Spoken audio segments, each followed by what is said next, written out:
Oh, hello, everybody. You just happened to show up while I was in ultra super Zen mode, relaxing most thoroughly in the tranquil United States of America during its final season. Rawr.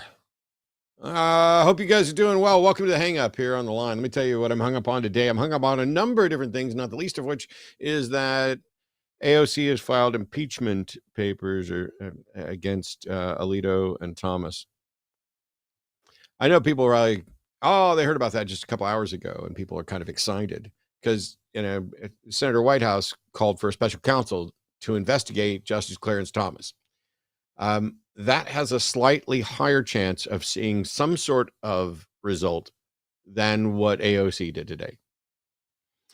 AOC's impeachment is going nowhere, and AOC had to know this when she was putting it together, and that's fine. Because essentially we've still got Republican House control, and even if she pushes for a privileged vote type thing, they can just table it. They don't even have to vote against it if they don't want to. They can just table it. But what I wanted to say about it is, White Mountain Apache, you should call in and express that view and talk to me about it. But what I wanted to say about AOC is that doing the right thing is important. We are living in dangerous and terrifying times when it comes to the Supreme Court, their power grabbing overreach, their dismantling of key elements of the federal government by overturning essentially Chevron, a decision that we'll talk about another time. It's huge. I don't yet have confirmation on next week's guest, but if in fact we do get confirmation during the show, I'll let you know. I don't want to spend a lot of time talking about stuff that I don't have great expertise in. One of the things that I try to do with this show is, here's what I'm hung up on. Let me bring in somebody to teach me and you at the same time. As someone who's an obsessive learner and got to figure out what's going on as best as possible, this was the perfect vehicle to say, here's what Matt's hung up on. Here's somebody who knows what they're talking about. Here's the information. Now we're all better off. Some legislation that gets put forth has no hope and isn't even what the individuals desire. It is merely pandering. It's done with no hope of it passing and no risk. It is about being able to go to your constituents and saying, hi, I was there in Washington last time and I worked really hard and I voted for all the things you wanted to. And I tried. I wrote a bill. I tried to get flag burning legislation passed to prevent flag burning, but the damn liberals just keep shutting it down. And so you've got to send me back. That sort of legislation pandering is ridiculous. I have a whole box of flags downstairs, by the way, that are just standing by so that the next time some jackass tells me, an 8-year veteran of the U.S. military, that I can't burn a fucking flag, there'll be a flag burning party in my backyard that'll be filmed and streamed to YouTube instantly. But that sort of legislation, when you know there's no hope of it passing, there's no risk. This is slightly different because while AOC, I'm sure, knows that it's not going to come to a vote, this is something that is genuinely not only representing what her constituents want, but what many people in the United States want and are concerned about. And it is just the mere fact that the Democrats are not in majority and don't have control is the only reason this doesn't become a real issue. The flag burning stuff isn't a real issue, even when Republicans pose it while they're in control of everything, because they don't want it to pass. They want the issue. Having the issue to run on is more important than getting it to pass. There's a difference between doing what's right and needed while in a minority position to demonstrate to everyone who is preventing us from doing the right thing. Important things. We have Supreme Court justices that are accepting lavish gifts and vacations and failing to recuse themselves when their spouses have created, potential conflicts. This isn't a flag burning bill. This is going after 2 Supreme Court justices, and not for anything related to any decision that either one of them has ever written, but it's entirely about what they've done in their role as justice in a peripheral sense. Are they reporting their income? Are they recusing themselves when they should have? And the answer for both of those two is a clear and resounding no. This is obvious to anyone. The Supreme Court is compromised. And as I've said before, I consider the current Supreme Court in large to be an enemy of the U.S. Constitution. And so what am I going to do about it? Well, I'm not going to take up arms and overthrow them. I'm going to vote. And I'm going to do what I can to help other people understand the importance of this. I spoke to my ex-wife today. Hi, Beth. Beth is in Houston and is without power for like the second or third day because of the hurricane. And so I hope they get power and everything returns to normal soon. But during the 2016 election, she just kept posting over and over again, it's about the Supreme Court. Actually, she said it's about the goddamn motherfucking Supreme Court. But I was making it easier for everybody else there. It's about the Supreme Court. And despite the fact that we've now lost the Supreme Court because people didn't pay attention in 2016, it's still in some ways about the Supreme Court. Because while we've lost it for a generation or so, what do you do to stand up against and change what the highest court in the land has decided? You're going to have to develop. Let me give you the hard news first. Some of us are going to have to learn some patience and learn to play the long game the way the opponents of Roe v. Wade learned patience and played the long game. While they're running around trying to control who gets elected, it was just a long game for them.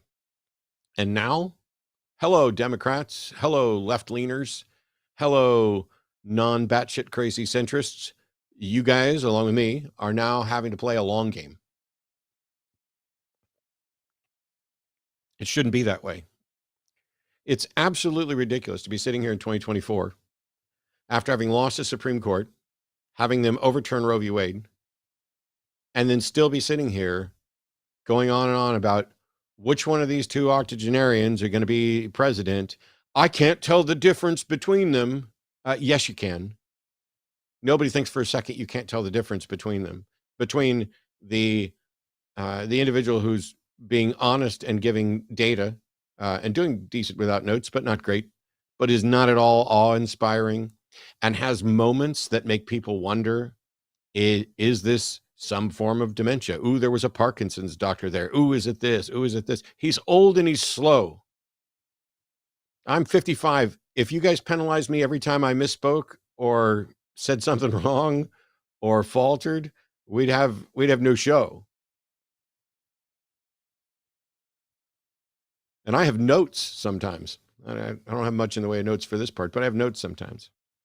I get it. Now there's tons and tons of talk about should Biden step out? Should Biden get out? Should Biden get out?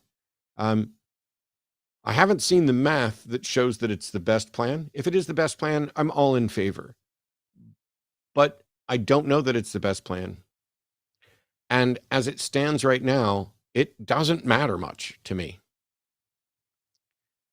I don't understand what contingent of the population can look at this and say, yeah,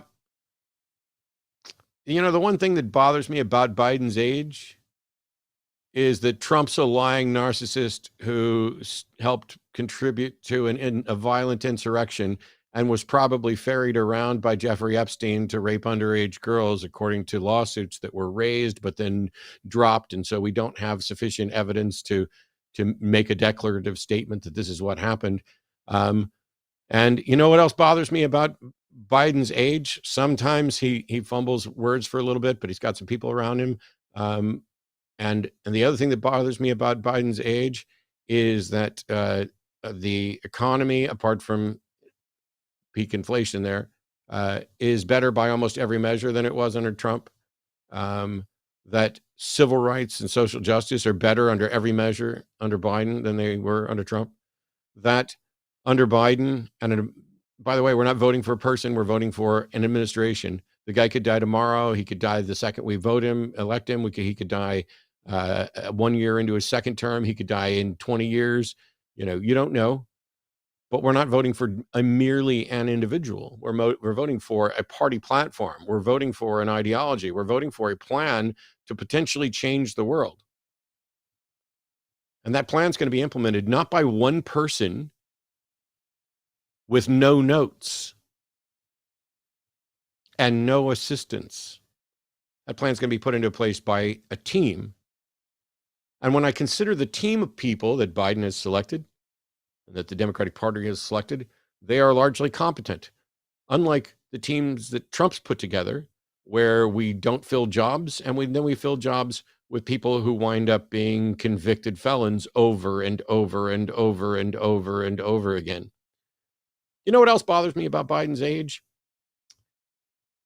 Biden's so old, he doesn't seem to recognize and fawn over dictatorial leaders the way Trump does.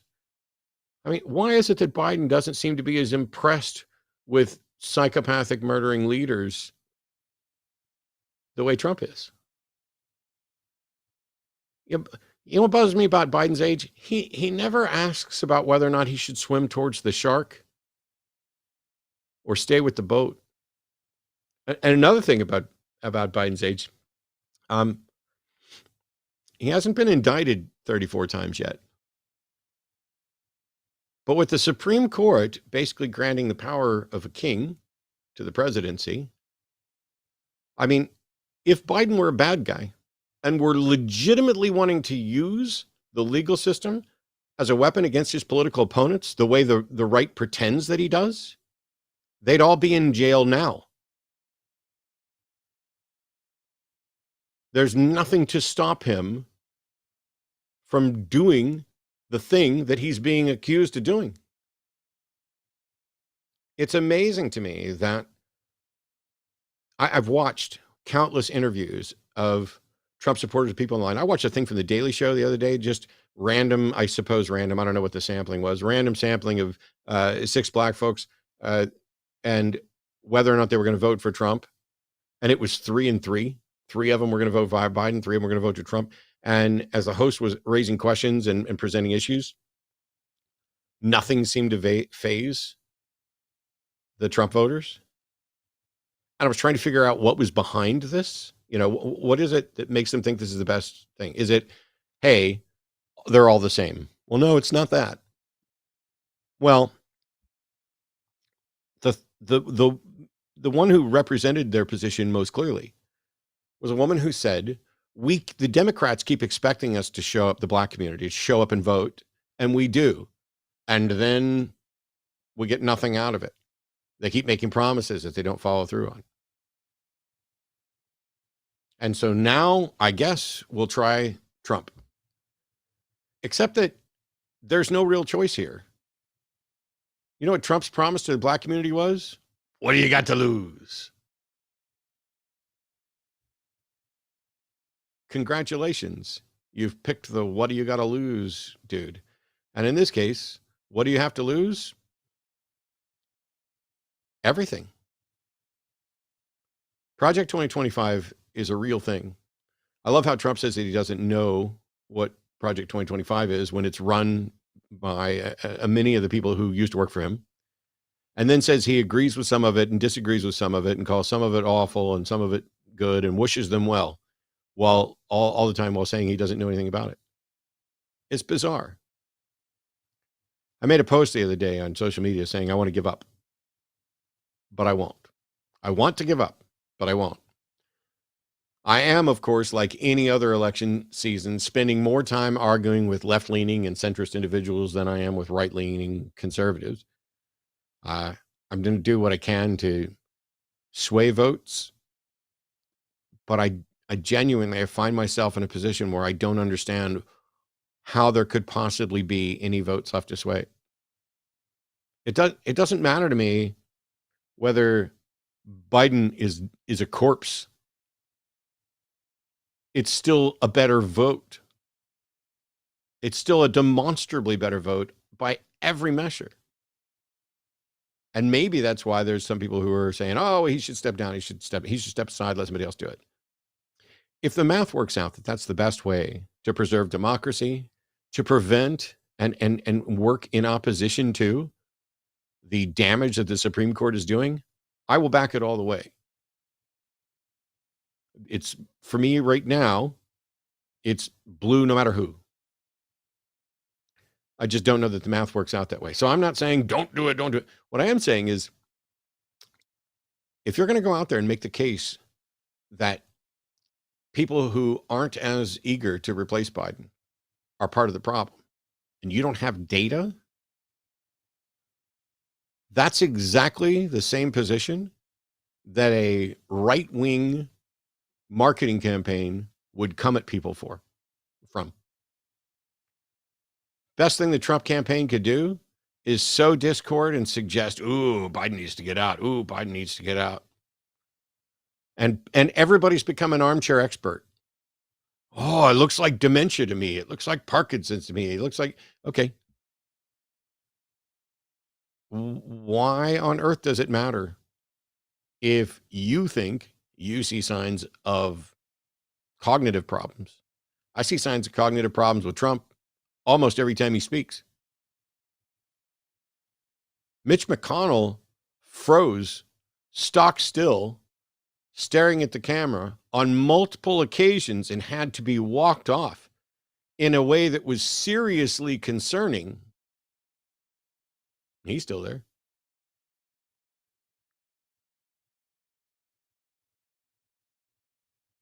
A good chunk of the Republican mindset that has been cultivated is loyalty, because both sides, both Democrats and Republicans, are viewing the other side as the enemy. That's fine. Our days of reaching across the aisle and having, good Republican friends and stuff like that, back when we could disagree because it was all about, how high should taxes be and all this other stuff, and wasn't, do we get to continue to live? Are we going to serve under a king? We're beyond that stuff now. And so it's reasonable to look at them as enemies. I joked with somebody else the other day that since I live in Texas and they live in Florida, that at least we can be spies against the new Confederacy in the next Civil War. But it's only partially a joke. Now, there's a lot that we'll cover. We're going to have guests in specifically to talk about the court and everything else. Tonight, I'm going to swerve. And this may seem like an incredibly strange segue after spending 20 minutes talking about the political landscape.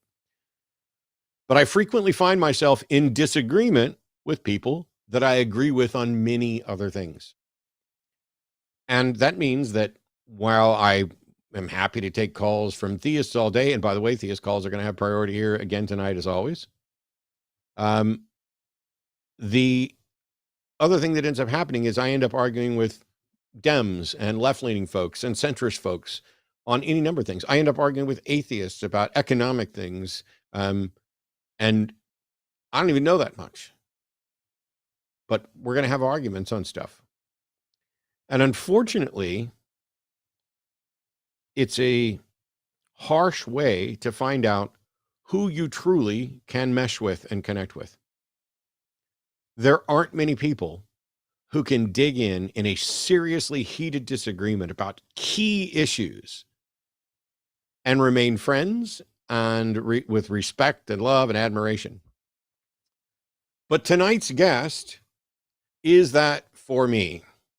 David Fitzgerald is not only my friend, he's a mythicist author. We've engaged countless times at tons of convention. He's loads of fun. I absolutely adore him. And when we get in, we will go head to head in a feisty way on whether or not there's good reason to declare Jesus mythical.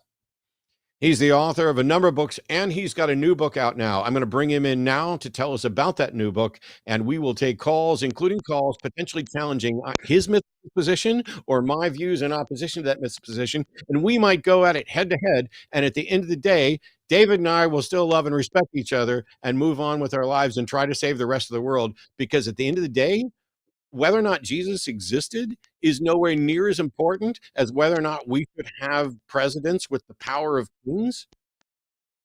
And so we can have disagreements about that, just like we can have disagreements about which flavor of ice cream is best. David, finally, we got tech issues done. How are you? And tell us about the new book. It's so good to be here. Everything you were saying, thank you for your service to the country. And I'm not talking about your service.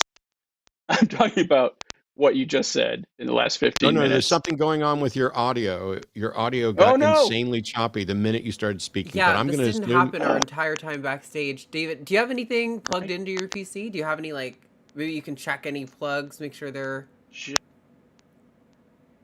Let me... Are you still getting...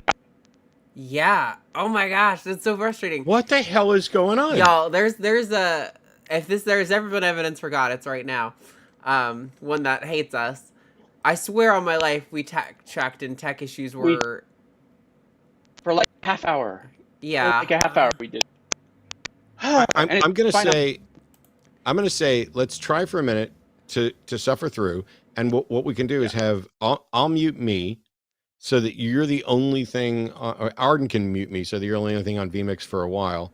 And you can tell us about the new book, and hopefully the audio problems won't happen when I'm out of here. Real quick before you do that, David, can you just hit refresh on your browser and reconnect? It should bring you right back in with no problem. Yeah. And that is often a solution to these issues.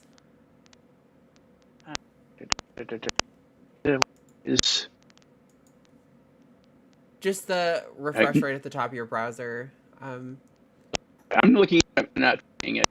It's under... If you're on a PC, I'd tell you to hit F5, but... Yeah. Oh, I think that should still work. It's a Mac.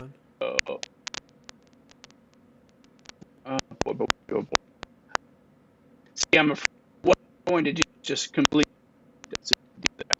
that. Let me see if I can turn off this.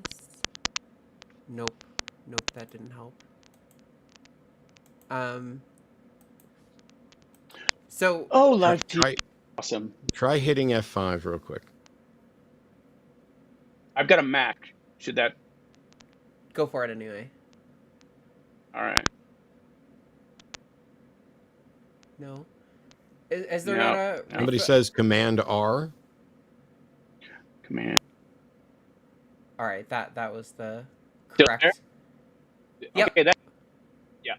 Better? I think it's for now. Talk a little more. Okay. Yeah, I'll talk a little more. Well, I'm hoping you're hearing me okay, because I was really touched by that whole introduction to the show for the last 15 minutes, and what you said about us loving each other and being able to disagree on things like this. Trying in this new book a slightly different route than I normally have. This book is about the evolution of world. Let's.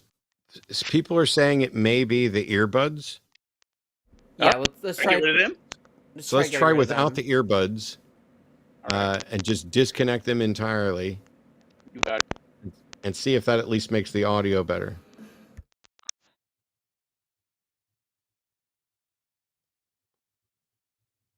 Can't hear you at all now. We have to Command R. So for those people who are watching while we're sorting this out and getting David sorted again, we had a number of tech issues related to that we thought were related to Wi-Fi. And so now we've got them on a wired connection. We sat down before the show. We were chit-chatting. There was no clicking. There was no problem. There was nothing going on. And the second we're live, weird audio stuff. And it's, we can't hear you at all right now, David, but I would imagine. Command R again if you can, David. Yeah, it probably needs to refresh and get your audio things. This is why you don't ever buy a Mac. Now you tell me. Oh, you sound great now. That sounds good. Okay. Oh, awesome. That work. Awesome. Okay, Command R. That's the magic word I'll have to remember tonight. Okay, so I was saying I was just so touched by your intro tonight for the last 15 minutes, talking about the state of our nation and our country, and wanted to thank you for your service for that. Thanks. And if you lose me again, just wave your hands and I'll shut up. But I always get paranoid when we're having tech issues that I'll be talking. I think it was related to the earbuds, because we're not hearing the clicking or popping or anything else. I'm hearing you just fine. So if you can hear us and we're not getting bad echo back, let's just roll with it. Let's do it. You got a new book. I got a new book. It's called Playing God, An Evolutionary History of World Religion. And I guess in a sense, it's a book on mythicism, but what I like to think it's really about is the evolutionary stages that all our world religions go through, from prehistory to today, and talking about how when you are in a certain level of society, you have a certain kind of religion. And we see that play out throughout various stages in history. And one of those stages seems to be when you are at the point where you've risen to a empire, where you've got a multicultural, multilingual empire of cosmopolitan, of different peoples and cultures. To unite them, it seems like during this period that some historians like to call the Axial Age, but it's really basically just a time of empire. You get a new kind of religion where God is now not just a mountain god or a hill god or a river god. He's the God of all these things. He's a transcendent God, and he's a universal God. And that is where all our major top 10 religions seem to have come out from that period about 2,500 years ago, roughly. So there's that. I also talk about I call the gods of monotheism, talking about the surprisingly zigzaggy evolution of the concept of monotheism, where it's not just a case of first we had animism, then we had polytheism, then we had monotheism. There's all these different stages, and they don't necessarily follow in lockstep at all. And our Bibles, our Old Testament, the Hebrew Bible, reflects all these various stages, interesting enough, in different passages, which I found fascinating. The book's in 3 parts, volume 1, 2, and 3. And volumes 2 and 3 just deal with looking at the founder figures of our major world religions and making the argument that the closer you look at any of them, the more you start to see the same kind of patterns develop, to the point where it feels like, to me, the norm for a major world religion is to have an imaginary founder figure. So that almost makes it sound like somebody's like at the foundation, they're saying, Mm-hmm. "Ooh, let me invent a founder and use that." And so I wonder if it's more like they tend to reboot older figures and reform older existing native religions. But in a sense, yeah, I think you're exactly right. There is, at the core of it, somebody saying, yeah, we need religion to do this for us. Let's pick this one. So it's you think that it's more likely that what we're saying is, hey, we've got these ideas, let's co-opt some other figure, because well, and again, some of these are new ideas. The old religion was perhaps like a local, Eurasian horse deity, war deity, something like that. And what we see happening in places like China, in Egypt, in all through any place you want to pick in the ancient world, you see them start to come together in empires, and those empires tend to fixate on a new religion that becomes the official patronized religion of the empire. And again, this really doesn't have anything to bear on mythicism per se, because that's only one small part of these evolutionary stages they go through. And there's nothing that says has to be how religions happen, that they all must follow this pattern. It just seems like when we look at our top 10 world religions today, they all seem to have that pattern when we go back and look at the early stages. And a lot of this... Go ahead. So I'm wondering, like, let's say Judaism. Yeah. In this sense, what you've got are people trying to write down stories of their history, fictional or otherwise. Right. And yet they have some significant figures in that history, whether they existed or not. Right. And so now, centuries later, it's, Moses presented this information to us. Whether Moses existed or not, we don't know. And not only is that true, I mean, and I don't want to cut you off if you're in the middle of a thought, No. but not only is that true, but the further we go back, we can see where these figures entered history. Like Moses is supposedly, from the 16th century BCE or the 10th century, somewhere in that neck of the woods. But the first reference we get anywhere, inside or outside of Judaism, to Moses is a Greek figure in the 4th century BCE. And then we get a figure written from Egyptian and Babylonian source. And then we get a Jewish source reacting to those sources. And that's our first appearance of our Moses. And we've known about these other Moseses for ages. Scholars have always known about them for decades, if not centuries. But they've always assumed that those are reactions to our Moses, our Jewish Moses. And just in the last 2 or 3 years, I would say since 2016, I think originally, scholars like Russell Gmerkin are saying, yeah, actually, when you look around, these are actually the oldest literary appearances of Moses. And our Moses doesn't appear until much later, about 1,000 years later than we think. And he makes an especially good point about the Pentateuch, the writings of the Pentateuch, the first 5 books of the Hebrew Bible, that those are chock full of not just ideas that came obviously from Babylonian and Mesopotamian sources, but they came through modern retellings of those Babylonian sources. For this Babylonian writer named Berosus, for example, we've known about him for ages. Our Bibles follow Berosus's versions of these Babylonian myths more than they follow the original that we see in like the Elba tablets or the Amara library. And you can say the same thing about David and Solomon, about just about any figure you want in the Old Testament.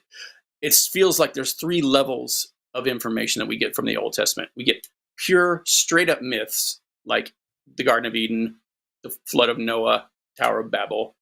Then we get this hodgepodge of legendary information about figures like Abraham, Jacob, Isaac, the Moses, Joshua, all the way down the line through David and Solomon. And all of these are part of this united story that was created sometime after the Babylonian captivity, definitely before the 5th century. He talks about the Elephantine Papyri, which is 100 years of correspondence from this Jewish colony in Egypt. And again, this is another thing we've known about for ages, for decades, over a century, well over a century. But we've always assumed, this was some mutant spin-off of Judaism, or it was some isolated thing that was just doing its own thing. And as we've studied this century plus of correspondence, court records, business contracts, we've realized that no, they were on great terms with the Judean temple. They deferred to them in every way. And the Judean temple has no problem with them being another temple at a time when supposedly, we've wiped out all the other holy places except for Jerusalem. Not only that, they don't just worship Yahweh. They worship Yahweh and his consort and at least 3 other gods, and maybe more than that. But we can tell there were at least 5 of them. And depending on whether these names are nicknames for somebody, there could be more. So when I'm looking at this, it is trying to get to the heart of how different religions become what they are today. And certainly we can look at Christianity and Judaism and say what they are now isn't what they were at the beginning. Right. But if there's an honest attempt to find out what they were at the beginning, isn't it more plausible that there was some charismatic person who inspired some people to tell some stories that were ostensibly about them, and those stories mythicized and grew over millennia, than that the person that was invented afterwards? There's nothing implausible about that whatsoever. It just seems that's not what our evidence is telling us. When we go back, that's not what we see. We see them figureheads, and things get attached to them like a magnet. But we see, like, for instance, Confucius or Solomon or Jesus, for that matter. You see things attributed to them that come from everywhere. And it becomes a thing of, oh, that's such a wise saying, that must come from Aesop. Oh, it's such a wise saying, that must have come from Confucius. And so you get these clearinghouses of wisdom stories, parables, you name it, that all become attributed to a figure in history. And for what it's worth, in the book, I also talk about non-religious figures that this is also true of in history, like William Tell and the head of the Luddite movement in the British Revolution, Industrial Revolution. It's like people have talked before about how where there might be a kernel of truth in the Camelot tales. Sure. Was there an Arthur? And I've literally watched historians say absolutely not, and others say, oh yes, we have a good reason to think there was an Arthur, but and it's like, when I look at the stories about Jesus, and really we have Matthew, Mark, Luke, and John, and then everything else after that can just be viewed as derivative from those, and we have to look at what those were potentially based on. And it seems plausible to me that those were based on stories and oral traditions that were banded around in a small region over 30 years, give or take. It seems, here's the thing, I don't see the traces of oral history. It all seems literary right out of the box, mostly because you got our 4 gospels, all of them are dependent to one degree or another on the first gospel, Mark. And before Mark writes that gospel, Christianity, as we see it in like the book of Hebrews, in the letters of Paul, the genuine letters of Paul, looks very different than what it is after that allegory is written. And I say allegory because it seems to be an allegory start to finish. And again, there's nothing implausible at all about Jesus being just one more failed apocalyptic prophet. Nothing at all. It's just that doesn't seem to be what the case is. That's all. It's the timing here that strikes me as different. So Mark's written somewhere between 65 and 80. Well, probably right after the Roman War in the 70s, and in reaction to the Roman War. Sure. Yeah. But the scholarly dating for Mark is basically 65 to 80 CE. And the perception, and this is probably a problem, the perception is, if it was, let's say it was just 80, then that's 50 years-ish after the events that supposedly happened. Right. Now, 50 years, like, I can't tell you what happened when I was 4. 5. I'm 55 now. So I can't tell you what happened when I was 5. I would not be a good chronicler of what happened when I was 5. And let's just pick on the president a little bit more. I don't think Biden's a good person to go to say, hey, what happened 50 years ago? Because I can't tell you what happened 20 years ago right now. So I don't think that, boom. But if we were looking at it from the standpoint of historians, then what we would have to explain is, if in fact Jesus were real, then you've got a 50-year gap. And a 50-year gap in a period of time where people didn't really live all that long. It's not like there were a bunch of octogenarians sitting around in 80 going, yeah, you remember that shit that went down in Jerusalem back then. And then the stories themselves contain a number of absurdities. And so there's a tendency to then say, this is myth. Now, I did a video back in February on my personal channel about why calling Christianity a myth should not be offensive.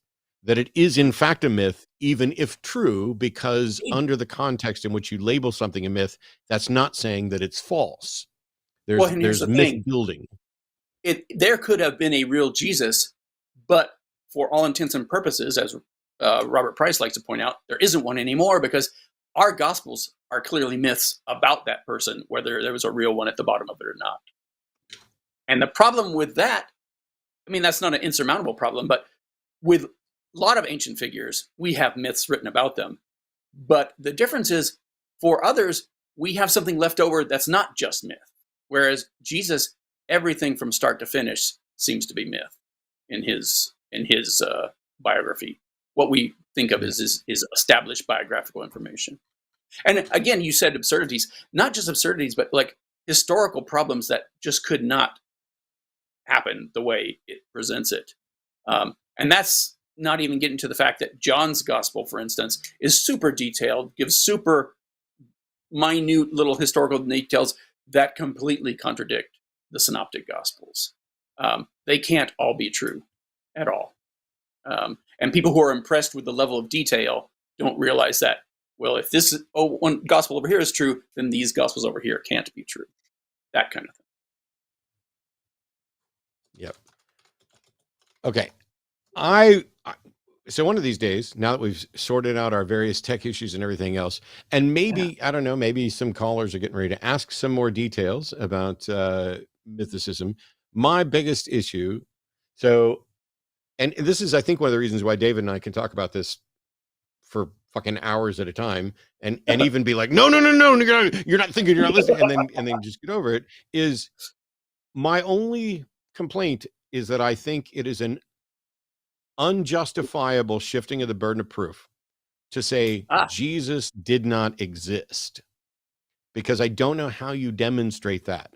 To say what the representation that we have of Jesus is myth is different from saying the person is myth. And what I see many mythicists doing, and I get it, there's mythicists who are batshit crazy, just like there's everybody else who's batshit crazy. But what I often say is that they'll just take Jesus mythicism, and instead of doing it as a representation of, if you made a list of everything we know about Jesus, it all comes from these sources, and these are all myth building, whether there was a real person or not. And then a number of people take that and say, Jesus didn't exist. And I'm like, the second you say Jesus didn't exist, you've made a claim that's adopted a burden of proof, and I don't know how you can possibly meet that. And it seems to me that strategically that's unwise. And I get that. And that it should be enough to just say they can't even demonstrate that he was a real person. They can't point to who he was in addition to, or, in consideration of these myths. And that's a damning problem for their entire religion, because if the stories are true, his existence is critical, unlike Socrates or Plato or anybody else. He had to be God incarnate to die and be resurrected and perform miracles and everything else. And if it turns out that they can't even show that they have good reason to think that there was an actual person walking around, pointing out that they can't meet their burden of proof for that is much better than trying to adopt a burden of proof of, well, I can show you that he didn't exist, which is what I see from far too many people advocating mythicism. Well, here's what I like to say, and again, this can be parsed repeated, like, oh no, that's just the Jesus of faith. I'm talking about the real historical Jesus. There's all kinds of nuance to this. I was recently asked to review Bart Ehrman's debate with two apologists about, can we trust the New Testament on the historical Jesus? And I tell you, it felt like I was listening to me debate these guys, because we were exactly on the same page, boom, boom, boom, for the entire debate. It's remarkable. I don't make the claim that there was no Jesus. I just find the evidence for it to be so lacking, it seems to be barking up the wrong tree to even treat it as an assumption. And I like what Philip Davies wrote, chiding Bart Ehrman when he wrote, "Did Jesus exist?" saying, in any other field of history, weighing the slender evidence we have for Jesus wouldn't even be controversial. But then again, biblical studies has never been an ordinary field of history. Sure. And this is coming from historicists who says, oh yeah, sure, I think there was a Jesus. But it's crazy to treat this like some pariah. There's no reason for it. Because at the end of the day, well, for one thing, historians and mythicists, we agree on far more than we disagree on. We just take it one step further and say, and that's why I don't think we need to keep digging further to see if there's a real person there, because A, it doesn't seem that there is, and B, it doesn't seem to matter anymore either. it what seems like in this new book, just let me jump into that. yeah, The thing that struck me is I didn't set out to bring mythicism into the whole mainstream. It was a side effect of being a Jesus mythicist and having Buddhists come up to me and say, oh, you know what? It's funny. We're having the same debates in our circles about whether the Buddha existed. And having ex-Muslims come up to me and say, you know, it's funny. We're having the same debates in our circles on whether Muhammad existed or not. And when that blew my mind to hear an ex-Muslim say that, until they started saying, and this is why, because this. And I started seeing the exact same things that we see with Jesus or with Moses or with David and Solomon or just about any religious figure, East or West, you want to talk about. And that strikes me more than anything else. It's like when you see the same patterns happening, it almost doesn't matter if there was a Muhammad or not. It doesn't matter if there was a Buddha or not. What we're seeing is something that's independent of any one person across the board, it seems to me. Well, it does matter if you're claiming that somebody didn't exist when in fact they did, and when the reasonable position. So the thing that it seemed like you're saying, the thing that it seemed like you're saying is, let's imagine that these stories existed with no religious support, that we weren't worried about offending millions or billions of adherents. Let's like King Arthur. Yeah. If we were to take the story of Jesus and the story and evidence surrounding Jesus, the story and evidence surrounding Muhammad, the story and evidence surrounding Siddhartha Buddha, or Siddhartha Gautama Buddha, whatever. So, do you think for let's just those three, for Jesus, Muhammad, and Buddha, if there wasn't a religion, we would consider all three of those merely myths with no real thought that people existed? Or is there enough to say one or more of them were real people with myths glommed onto them?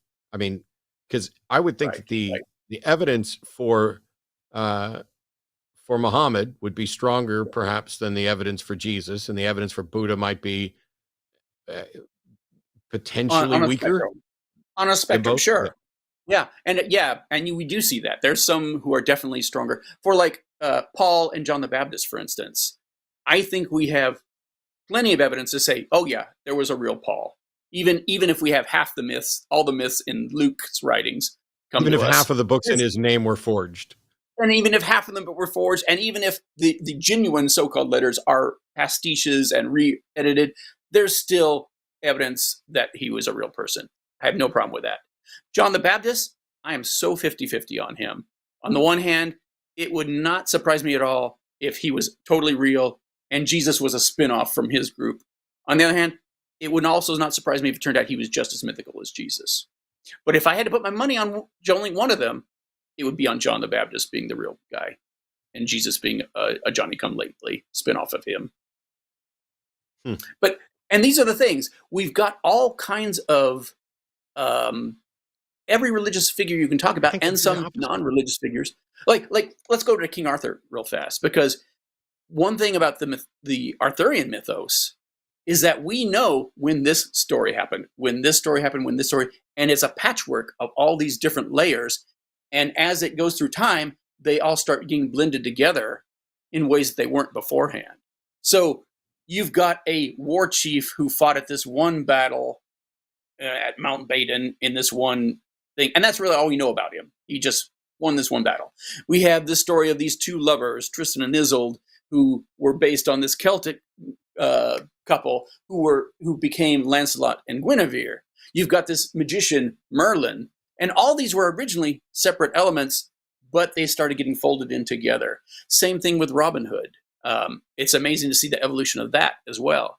And I talk about all these guys in the book. And I think I'd go the opposite way on Jesus first was John the Baptist, only because we know even less about John the Baptist and have less documentation about John the Baptist. So is it more plausible that there might have been a real Jesus and then a John the Baptist was invented to give some credence to that particular story than there was a John the Baptist who had a ministry and that morphed into Jesus? I would think the first one would be slightly more plausible, but here's what I think about. It's not quite a coin toss. It's like the fact that you go the other way on this.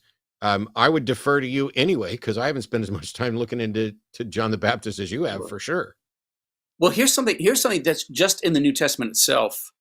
We see, well, there's the Clementine recognitions, this first century, early second century writing that preserves debates between the Baptist cult and the Christian cults, and both of them are saying, oh no, John the Baptist is the Messiah. No, Jesus is the Messiah.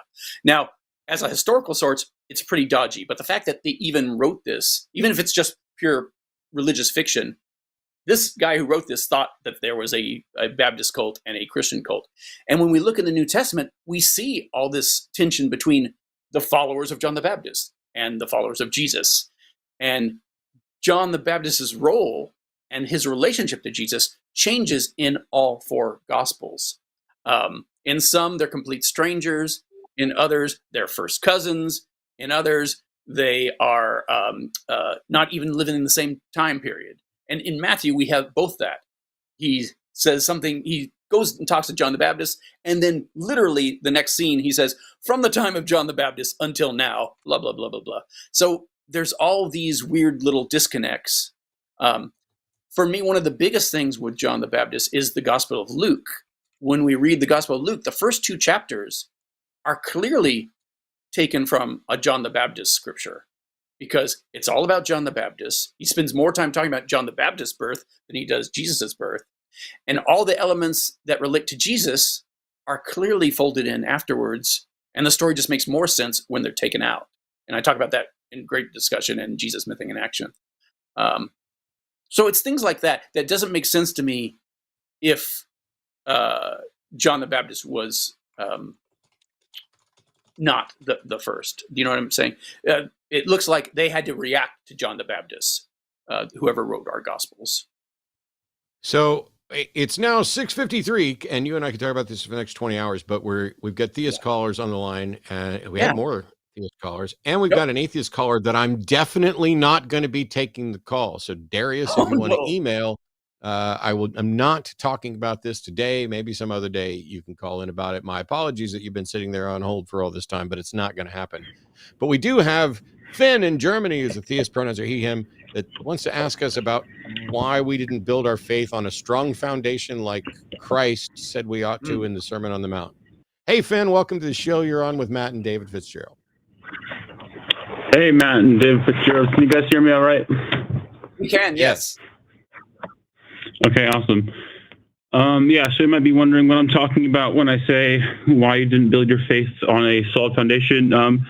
David, I don't know much about you. Are you a former Christian or are you just a lifelong atheist? In fact, we're both former Christians. Matt, did you go to seminary? No, I was going to. Okay. I got out before. Yeah, same here. Yeah, we were both very devout Christians. Awesome. Yeah. Oh, you guys were devout. Okay, yes. Interesting. So, awesome. Did you guys, it's really awesome to hear. So did you guys read your Bible a lot, or were you guys Catholics? I was a Southern Baptist. I not only read the Bible, but I've taught it. I have them open all the time. I've lectured and taught on this stuff for ages. What is it you're trying to get to? Well, that's awesome. Because you don't seem to know anything about us, Matt. And you're like, why did you not build your faith on this? Faith is not a virtue. I don't have faith, and I don't find faith to be a good thing. But if you just mean, what are you building upon? I'm building upon evidence and scientific inquiry and reason and critical thinking, which isn't supported by Christianity. Okay, Matt. I think I agree with you. Those are all virtues. And I think if you look at those things in the right light, you will come to Christianity. But I did want to talk about that specific verse that I called and talk about. Well, Finn, I want to get to whatever verse you called to talk about, but why on earth do you think that we'll get to Christianity through those things if we used to be there and now we're not because of those things? I think it's a matter of if you have a hardened heart or not. If you are open to Christ, then you'll find him very easily. If you're not if your heart is hardened, you will not be open to the truth. Finn, how is that any different? Go ahead, Dave. I was going to say, do you know how many personal friends we have who are members of the Clergy Project, who were former pastors, former rabbis, former priests, you name it, who all to a man or woman lost their faith, basically, after years and years and years of service in Christianity and other religions, but primarily Christianity. And yeah, me, that seems like a little bit of a fallacy. What, yeah, sorry. Well, what's the fallacy? What's the fallacy? The fallacy would...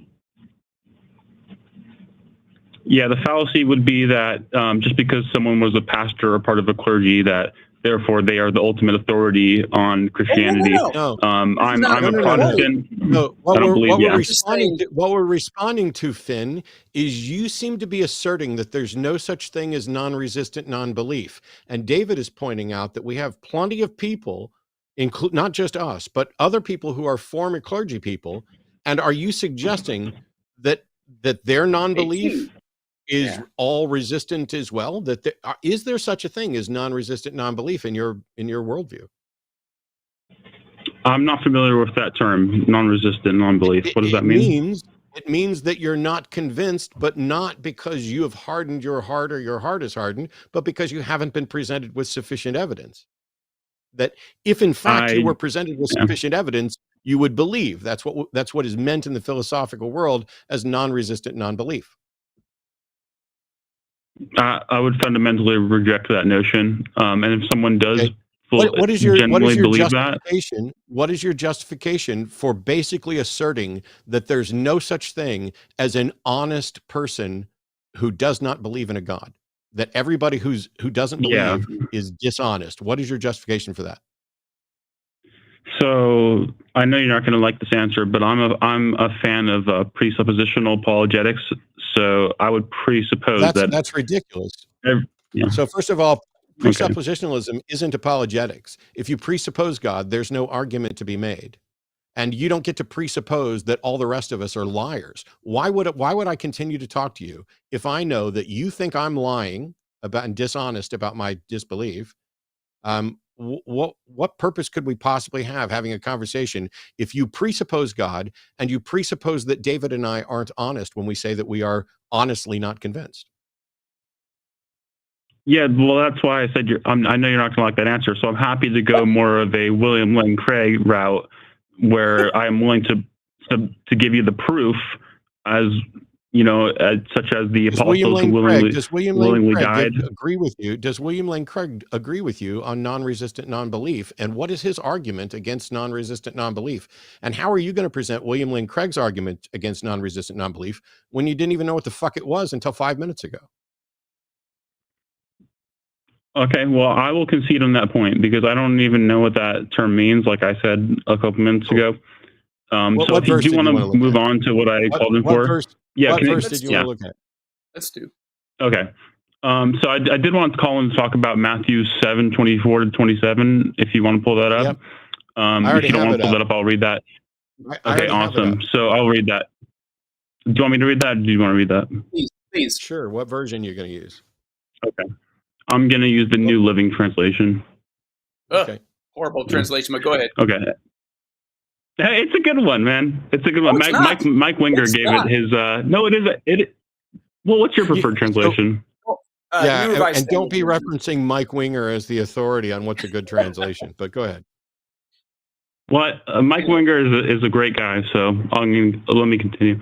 Matthew 7:20. Some kind of recognized scholar that can tell you which version of the Bible is most accurate in its translation of the originals, or that even though we don't have the originals. Is that Mike Winger's area of expertise? Because he didn't have that area of expertise when I debated him. Well, when he debated him, I think he represented Christ very well. So let's just move on, please. That's not the question I asked. I didn't ask whether or not Mike Winger represented Christ very well. You're citing what a particular Bible version is good and using Winger as a reference, and I'm asking what are his credentials that would make him demonstrate that the version you're using is a good one. And you know, David says it's not a good one. If David says it's not a good one and Mike says it is, how do we tell which one is right? Well, Mike has the Holy Spirit speaking to him, and I don't think David claims that. No, sir. You do not get to assert mystical proof You don't, first of all, you don't know that Mike Winger has the Holy Spirit, even if there is a Holy Spirit, because according to the Bible, only God knows that, correct? Correct. Correct. So when you said Mike Winger has the Holy Spirit, you were not being honest, were you? No, because the Holy Spirit is speaking through Mike to me. So I would say, of course, Mike Winger has the Holy Spirit. No, you don't know that. I've received the Holy Spirit through Mike. You don't know that either. Of course I do. How do you know that you have received the Holy Spirit? How can you demonstrate that to anybody? Because if you're going to assert it as part of your argument that you know Mike is telling you the accurate thing about a Bible, because you know that the Holy Spirit speaks through Mike, we need to know how you know that. How do you know the difference between the Holy Spirit speaking through Mike and not? Can I finish my question? How do you know the difference between the Holy Spirit speaking and not? Yeah, so it comes down to personal experience, and I know you're not in the business of denying personal experience, because I know you're one of those wokies. I am in the business. Well, we shouldn't go down that line, because you're one of those you're one of those wokies. So yes, we shouldn't go down there. I'm woke in the sense of it's compassionate and it's supported by evidence. But I asked you a question about how you could prove the Holy Spirit, and you dodged it by suggesting that I'm woke. You are woke, obviously, but that's not what I called it. Come on. I am. Are you particularly dense when I just said, yes, I am woke, and you said, well, you are woke? Why would you reiterate what I've already said? I'm as woke as you can woke fucking be. What's wrong with that? That's awesome. He's as woke as Jesus. I don't think being woke is a virtue, but you think it is. So that's a epistemological difference we have. Let's move on, please. It's not an epistemological difference. It's an ethical difference. It's a moral difference. It's a passion difference that the two of us have. But meanwhile, you still have avoided the question, which is, how do we tell that the Holy Spirit is in fact speaking through Mike Winger to you? How do we know that women are men, Matt? Women aren't men, dumbass. Okay, that's funny. Can we just talk about what I called in for? The problem is that you're not equipped to answer questions, and you have already accused me of being. And no, you're not, and you've accused me of being dishonest. And so, I've asked you why I should continue talking to somebody who wants to accuse my disbelief of being honest, who wants to distract things by appealing to trans issues that they don't understand, and who refuses to answer the simple question: how do we tell if the Holy Spirit is speaking through Mike Winger? First of all, Matt, I've read more trans theory than you have, so I doubt you would know shit about that. Second, okay, so I'm going to mute you, Finn. And when I unmute you, you're either going to get back to on topic and stop being a little Andrew Wilson cuck and answer the question about how we can verify the Holy Spirit, and then get to your verse in Matthew 7 about building a house on a rock, or you're going to say something incredibly foolish and off topic, and I will hang up on you. Let's see which one it is. Finn, welcome back to the show. You're on with Matt and David. How do we tell if the Holy Spirit is speaking through Mike Winger? Obviously, we can't know that. I know that as a Christian because I can feel the Holy Spirit speaking to me. If we can't know it, then you can't know it. How is it that you can claim to know something but you can't demonstrate to the rest of us? You know what, Matt? We can't know that, and can I just concede my point so we can talk about the verse? I will concede that point. I was wrong. We don't know. We don't know. I don't need to talk about a verse. I don't need to talk about a verse. Okay. Why would I have a conversation with someone? Why would I have a conversation with someone who repeatedly is dishonest while accusing me of dishonesty, and then concede points in order to get to Matthew 7:24 through 26 or 27? I'm willing to concede that I was a dishonest interlocutor, and I would like to move on to the thing I called in for. All right, go for it. Okay. Let me pull up the verse real quick. Do you mind if I use the New Living Translation, or do you guys really have a preference? No. Go ahead. Go for it.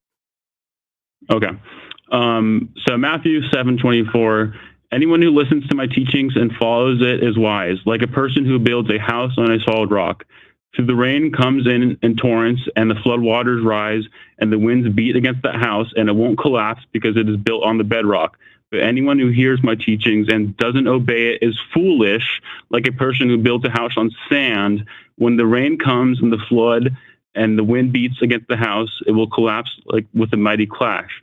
Therefore, my accusation is that you guys built your faith on a mountain of sand, and when the first thing that came, yeah. Can I jump in on that, Matt? Matt, can I jump in? Just go ahead. Okay. Nope, go ahead. Finn, what do you know about the person who wrote that story?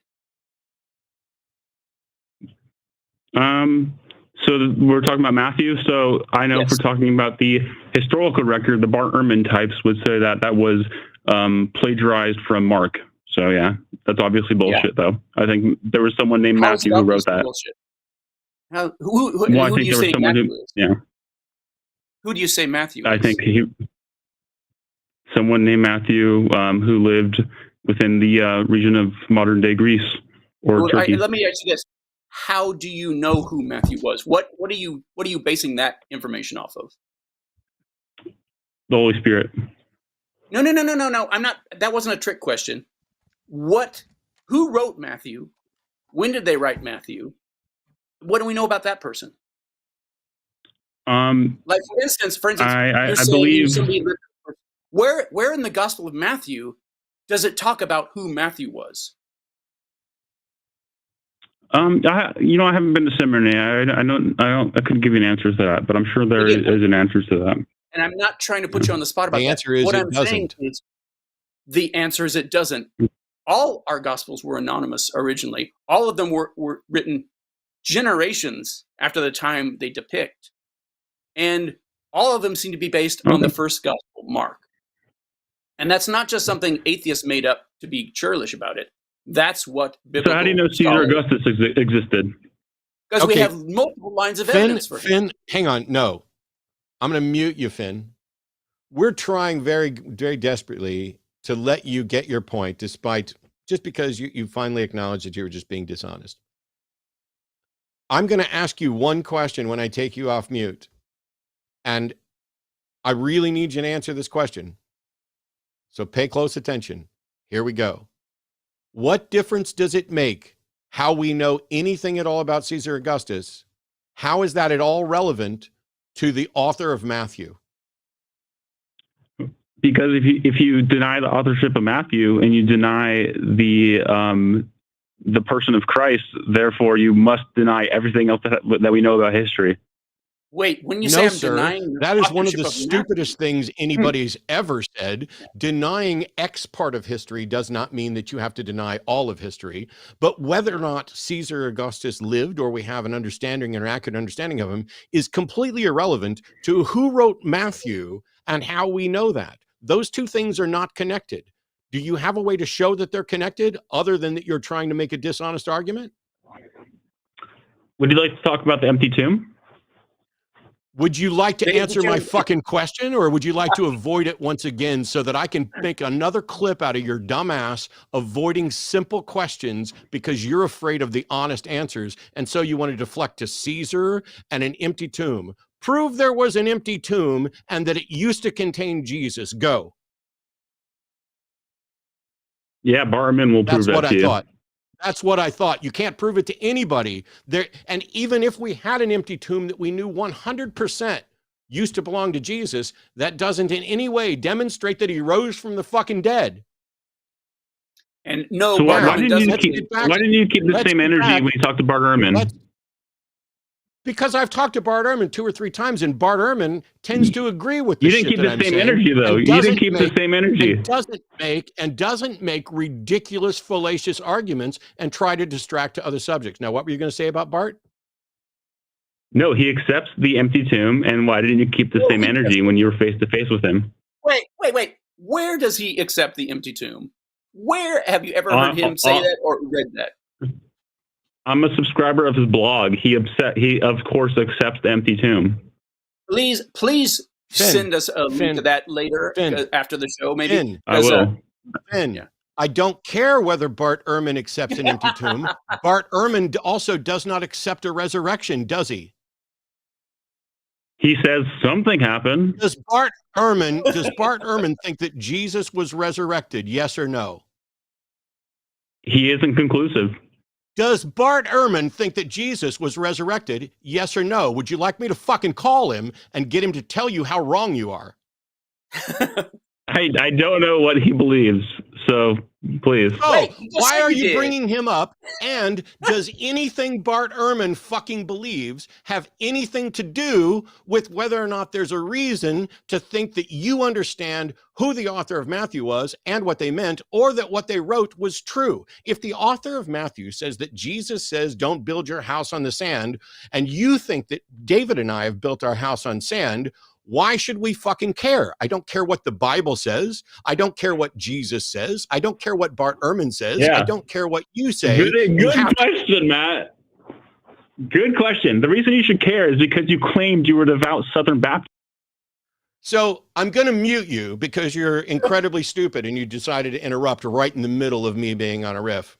I don't care about any of those things because none of those things, not what Bart says, not what you say, not what your opinion is, none of those things are measures that allow us to determine what the truth is. Yes, I used to believe that Jesus resurrected. I don't anymore because I understood skepticism and critical thinking, and I learned better epistemology with which to evaluate the evidence and the lack of evidence. You have now danced around and made personal attacks on me, personal attacks on David, cited Bart Ehrman erroneously, tried to talk about trans issues, cited Matthew as if it's written by someone you know and is reliable, and therefore that tells you what the truth is. You are an embarrassing cartoon of apologists, so why should we care what you think about us? Sorry, Matt. You know there's a beep when you mute someone, so you'll have to repeat that. No, I don't. There's only a beep at the end, and I stopped talking before I clicked unmute for the beep. The question was, why should I bother talking to you? Because I don't care what your opinion is of me, because you don't have a clue what you're talking about. All right. Goodbye, Matt. I love you. Goodbye, jackass. Bye, Finn. Well, that was fun. It is so easy to get off in the weeds. In Matthew, see, here's how we could have done this, Finn. Hey, David, in Matthew, he says the wise man builds his house on the rock and the foolish man builds his house on the sand. And I think you've built your house on a foolish foundation. What do you say to that? Yeah, I'd say that's a very great thing. Yeah, wise men do build their foundations on rock, not sand. But that little analogy doesn't bear anything to any proof you have or don't have. But how can you deny Christ like that when Christ said that?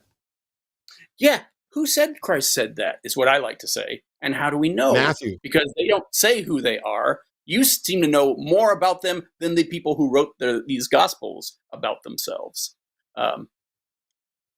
There's so many, when we look through things from this Christian lens, they have so much more information that's not on the page.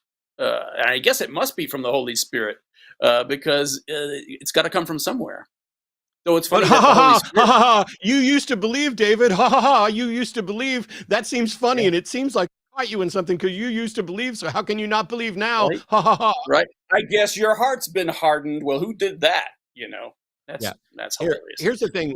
Finn argued from the Holy Spirit has revealed it to him, which he can't demonstrate, and if he could, that'd be really cool.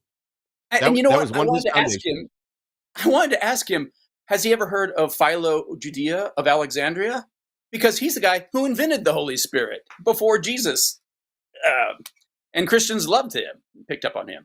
But we didn't have a Holy Spirit or Philo. He's like, why are you coming at me like this, but you didn't come at Bart Ehrman like this? I don't know, maybe because Bart Ehrman's reasonably intelligent, understands these subjects incredibly well. And while he and I may disagree subtly on some things, we can have that conversation. But Bart Ehrman believes there's an empty tomb. Okay, I don't care. I believe there's an empty tomb too. I believe there's lots of empty tombs.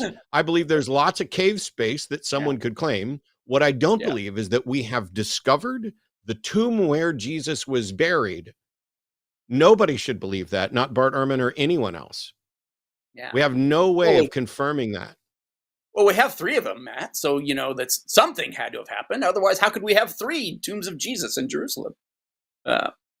whenever he says, well, insert atheist here, Darwin, Dawkins, Matt Dillahunty, whoever, what, they never say why he believes such and such. If in fact they even do believe that in the first place, which is usually a long shot.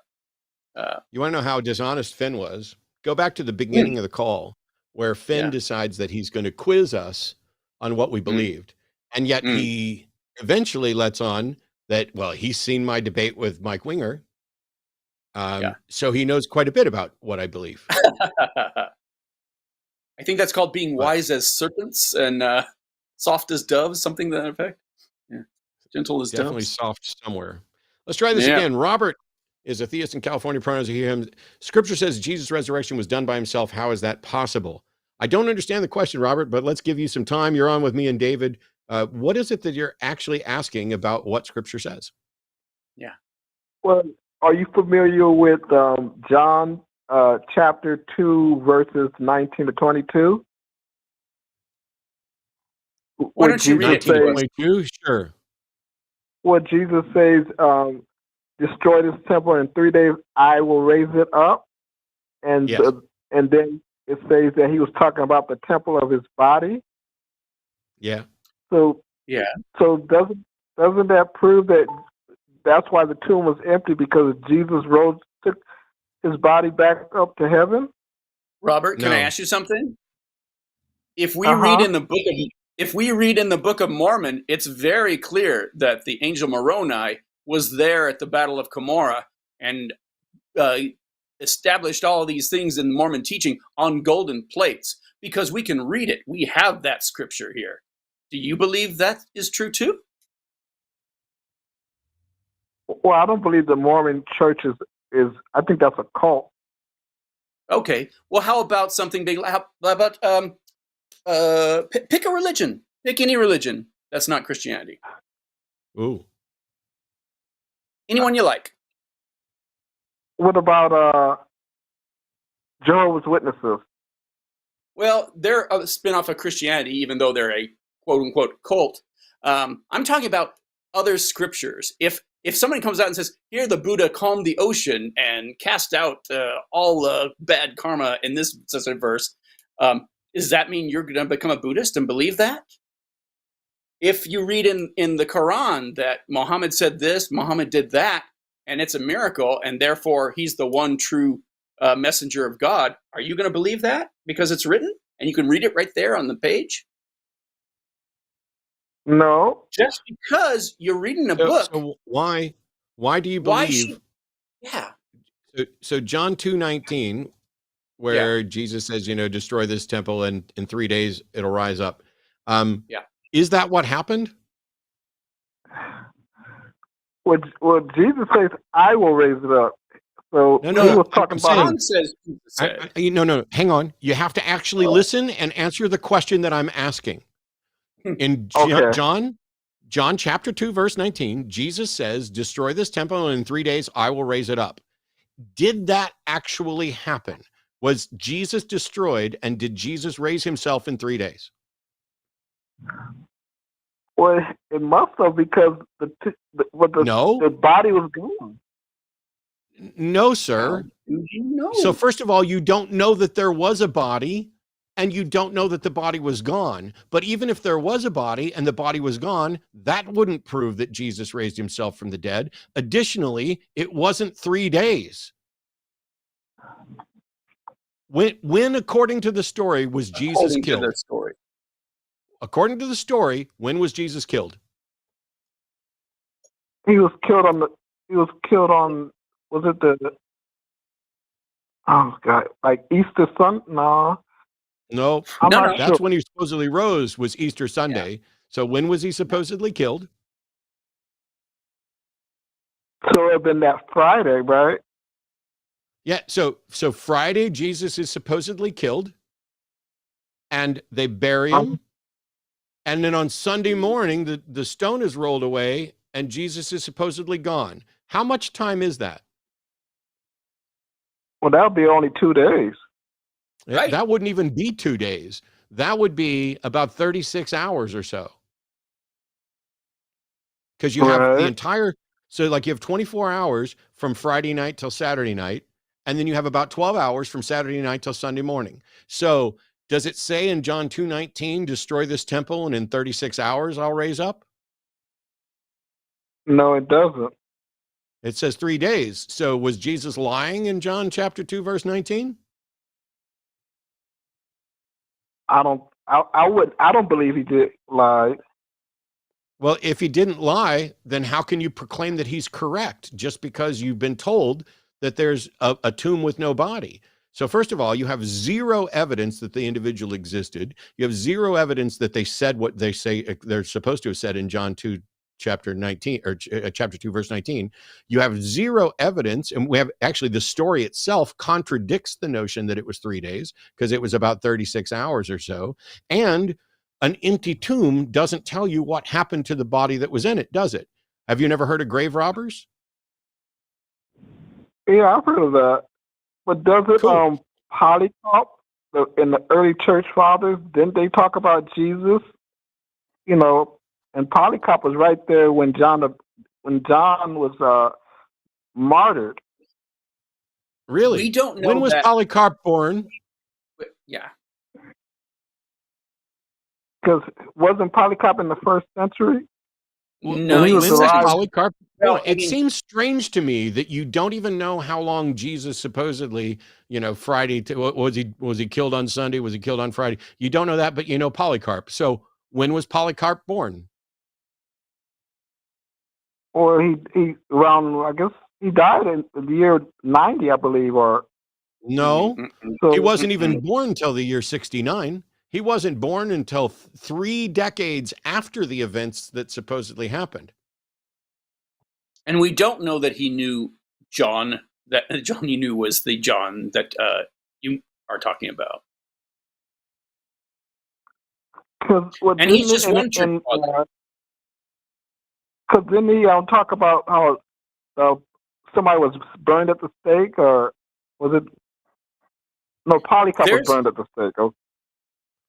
Well, there's as many stories about these early church fathers getting martyred or doing miracles or whatnot that aren't on any more better historical footing than what they're talking about, what they're preaching. But let's imagine for a second. So there's a dispute about the date that Polycarp died, but yeah, it's generally you're correct, that Polycarp was burned at the stake. What does that prove? When Polycarp was burned at the stake, let's just say Polycarp was burned at the stake for being a devout Christian. What does that prove about Jesus? But you just answered your own question. Why would he be martyred and burned at the stake for? Robert, I didn't answer my own question. Please listen. Yeah. If Polycarp was burned at the stake because he was a sincere believer, what does that tell you about whether or not Jesus actually rose from the dead? It doesn't connect. Correct. So why did we bring up Polycarp at all? Does Polycarp in any way bring evidence forward, firsthand evidence forward from Polycarp of Jesus's resurrection? And how can he do that when he wasn't even born until decades later? He can't have firsthand information of this, which means he must be getting it secondhand at best, if not third or fourth hand. So why raise Polycarp at all? Okay, I see your point. I'm just, because I would just brought him up because he talked about Jesus and he died for Jesus. So if Jesus didn't exist, wouldn't that be like a contradiction? I mean, why would somebody die for somebody that doesn't exist? Robert, I mean, there's a lot of ways I could answer that, but let me ask you this. Do you know any religion out there that doesn't have people who died for it, martyrs of it? Falun Gong in China is basically an exercise cult. It's not even a religious cult, and it has martyrs. Just because someone is willing to die for something doesn't mean that what they died for was true. If so, all the religions would be true. Right. Just like Jim Jones, I guess, a person can really truly believe in a person, but that doesn't mean that, they exist, but that doesn't mean that they're true. Exactly. And the same goes with, I mean, Christians love talking about martyr stories. Most of them aren't true, and there's Christian scholars who can tell us about that. There's a great book called The Myth of Persecution. But the reason that we have so many stories like this is because they are great selling points. And it begs the question, oh, well, why would they die for a lie? Well, how do we know these guys existed in the first place? In many cases, how do we know that they died for a lie? If they did die for this, what's that? But also, when you say die for a lie, that suggests that somebody knows their belief is a lie. And I'm not suggesting that has to be the case. There could be plenty of people who sincerely believe and are just sincerely wrong, and people who are willing to die for beliefs that they sincerely believe and they're still wrong. So the question is, how do we tell what's true? And if you're going to, come in and say, okay, well, Jesus said he was going to raise himself from the dead, and then he did it. Well, first of all, we have no reason to think that Jesus actually existed, but I'll just say he did. Then we have no reason to think that what John wrote down of him claiming to rise again in 3 days, we have no reason to think that that's actually what Jesus said. And it isn't accurate with what happened in the actual story. In the story itself, How could the all-knowing, all-powerful, all-wise God of the universe come down and take human form and know the plan and know that he was going to be killed and know that he was going to rise from the dead and know when both of these things are going to happen and still be stupid enough to say that it'll happen in 3 days when it's in a day and a half?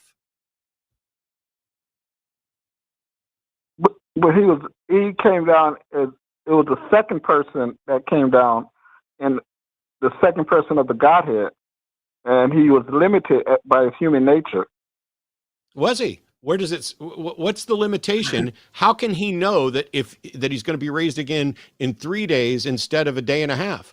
Why doesn't God tell the second half of the Godhead, "Hey, you got that wrong. You should have not have said 3 days. You should have said a day and a half"? And where in the Bible does it say he is the second half of the Godhead? And where does it say that he doesn't know what God knows? Well, doesn't 1 John 5:7 says there's three in heaven: the Father, the Son, and the Holy Ghost, and these three are one? Yeah. Well, that's if they're one, how can Jesus be wrong?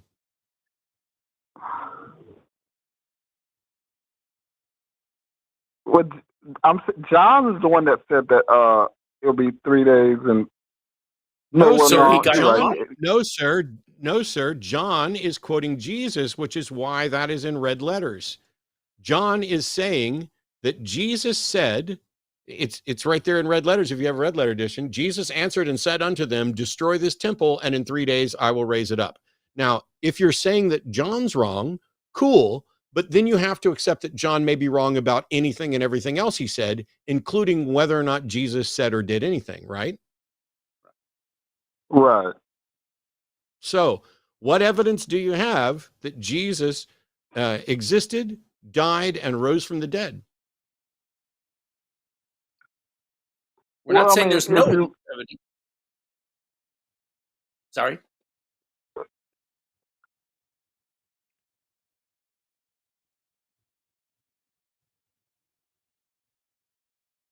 Is that it? But like in the Hebrew scriptures, it talks about Jesus. It predicted Jesus' birth. It says a child will be born. It'll be a wonderful counselor, a mighty king, Robert. It also says his name will be Emmanuel. Was his name Emmanuel? Yeah. Was that his name? It says he'll be called Emmanuel. Okay. Was that his name? No. Who calls him Emmanuel? So, where is he called Emmanuel? Well, I mean, people talk about him now. They call him Emmanuel. Churches, pastors. You don't get to do that. You don't get to do that. That's as ridiculous as you saying, "Well, I want to call him Emmanuel." That doesn't matter. If I make a prediction that David will be called Emmanuel, and then some friend of David says, "Yep, I'm calling him Emmanuel," did my prediction just come true? did I know that was going to happen? Was that prophecy, or was that just somebody trying to make it seem like prophecy? And that's assuming I see it from. And Robert, that's assuming that prophecy that he quoted in Matthew was about Jesus at all, which is it may not have been. Let's do this, because I'd love to have a call end on good terms. Take that information, go off and think, and see if you got a better argument or better, justification for Jesus, and call us back another time. I want to get to some other calls, but I also would rather not have everything go completely off the rails. Okay, that sounds fair. Cool. Thanks, Robert. Thanks, Robert. I genuinely appreciate the call. All right. Hey, David. Let me. I shot you a message. Could you tilt your camera back down again? It seems like you sunk a little. Yeah, I think it's me sinking. Oh, okay. He's slouching. Yeah, David's giving us that sinking feeling. Bending down to pick up cats. What I realize I don't have is the full list, but I have some list. So let me make some announcements here. You are watching The Hang Up today. It's the 10th of July, 2024, unless you're watching us in the future, which all of you are watching us in the future, because there's a slight delay from when I say this until you can actually see it in the first place. But that's just me and David. And tomorrow's Transatlantic Call-In show is going to be Dr. Ben and Josie. Again, it's at 2 p.m. Central. Oh, I think you're looking at the wrong week, babe. It's me and Josie tomorrow. Or maybe is the schedule might be wrong. I think the schedule is wrong, because this is 7-11. Yes, this is the schedule that you gave me on Sunday. Put the new schedule in Discord, and I will review it momentarily. So we'll get the schedule updated. Let's keep going. We're having fun. And here's somebody specifically for David. Anthony is a theist, pronouns are he, him, in Virginia, who says Jesus is a real person. Anthony, welcome to the show. You're on with David Fitzgerald. I will do my best not to intervene, as I am not the mythicist. So go for it. All right, yeah. So I wanted to, first of all, can you hear my audio good? Yes. Yep, you're fine. You're good. Okay, so I do want to make the argument that Jesus was a real person. I will yield that there was a great deal of mythologizing about Jesus in the centuries after his death. So I'm not too concerned about the resurrection and miracles and things like that. But so wait, Anthony, just to be sure, clear. So you're saying you believe in the historical Jesus, but not the resurrected Jesus? Yeah, I mean, it's not. I think that some of these miraculous stories might have been things that were invented in the early church and imposed, onto the story of a real person. So to me, Jesus was a person who, he had disciples. He taught apocalyptic, ethical, religious system, and then sent them to teach that. And what are you basing that on? When you say these facts that you're establishing, what are they based on? Yeah, so why do I believe that person existed? Well, there's a number of lines of evidence I would go through. I think one of the best ones is an early church historian named Papias. I think he provides some. He was in early second. He was in the early 2nd century, and there are a number of fragments of his writings that have been preserved in quotations from other people like Eusebius and others. So it's a secondary line of transmission. But if we assume that these quotations are accurate, and I've never seen anyone suggest that they aren't, he talks a lot. He gives us a number of important historical indicators that suggest that Jesus was probably a real person. So if you want me to go through those, I can do that. How long are we talking about? How long of a list are we talking about? Just start with one, and we'll go from there. Yeah. So Papias says he knew the daughters of one of the apostles personally, and he knew where they lived, and he mentions the locations of their house. I can't remember which city it was, but it was a city in Asia Minor. So that is something he claimed. And this would be in a time frame. So Papias wrote about 100 years after the time of Jesus. And, you know, if you think about 100 years back from right now, that'll be by the time of someone like Woodrow Wilson or, you know, someone like, these are time frames where, you know, people still exist who knew people who knew those people. Right. So this seems to be something that could be possible. Well, I do talk about Papias and what he said and nailed. Off the top of my head, I'm racking my brains to remember what he said about him and what the problematic elements of them were. But I do talk about him in Nailed and Jesus Smithing in Action in great detail. Eusebius also I talk about. Eusebius is not somebody you want to put a lot of stock in. You need to take whatever he says with a grain of salt, because he is notorious among historians for the things he said, the political expediencies he applies to his writings. He also wasn't a fan of Papias. Say again? He also wasn't a fan of Papias. He thought Papias was kind of... Papias, he said, a thick-headed lunk or something like that. Something like that. A man of very low intellect. Yeah. Here's the question from me, Anthony, even though I wasn't going to jump in. So we've got Papias, and if he's saying, hey, I knew the daughters of apostles. Okay, cool. Considering he's writing, you know, around the turn of the century or so, that's 60 years after, give or take. So if the stories were realistic, it would make sense that he might know daughters of apostles. How does knowing the daughter of an apostle serve to verify the accounts of the apostles as well? I mean, certainly you're not going to have an apostle to nobody. So I get that. Right. But saying that you know the daughters of apostles doesn't demonstrate that you did. So why couldn't God do a better job of preserving all this evidence rather than having it the case that now you have to cite someone who is citing the daughters of someone else when the person who's saying, I knew the daughters of apostles, is a biased believer trying to support the narrative? Where are the other people who knew the daughters of these apostles to confirm that, yeah, it was really annoying. My dad kept following this Jesus guy around and was never home with us? Where are those stories that are coming from non-biased sources? And before you answer that, let me just jump in and say, when he talks about daughters of apostles, does he say which apostles and who were these apostles? Because one thing about early Christianity is in the time of Paul, they didn't have just 12 disciples. Paul never uses the word disciple ever in any context. When you ask Paul who an apostle was, he was an apostle. Apollos of Alexandria was an apostle. This married couple over here in Corinth was they were apostles. They're all believer titles.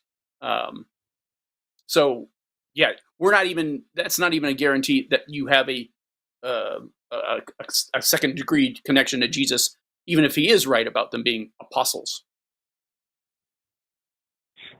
Yeah, so to answer your question, David, he does, and I'm just going by memory, he says they're the daughters of the Apostle Philip, and he says he knows where their house is.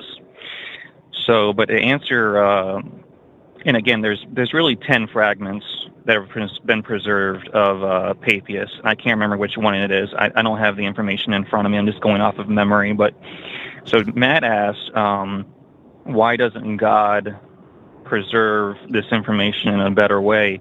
And what I'll say about that, and actually I'll stick with Papias for a second here, is that Papias wrote an entire book called The Oracles of the Lord, where he basically quotes people who either knew Jesus or knew people who knew Jesus, and that book is lost. There was a scholar who said he found a copy of it, but then he lost it in World War II or World War I. I can't remember which one. His name was Von Harnack. And Von Harnack, yeah.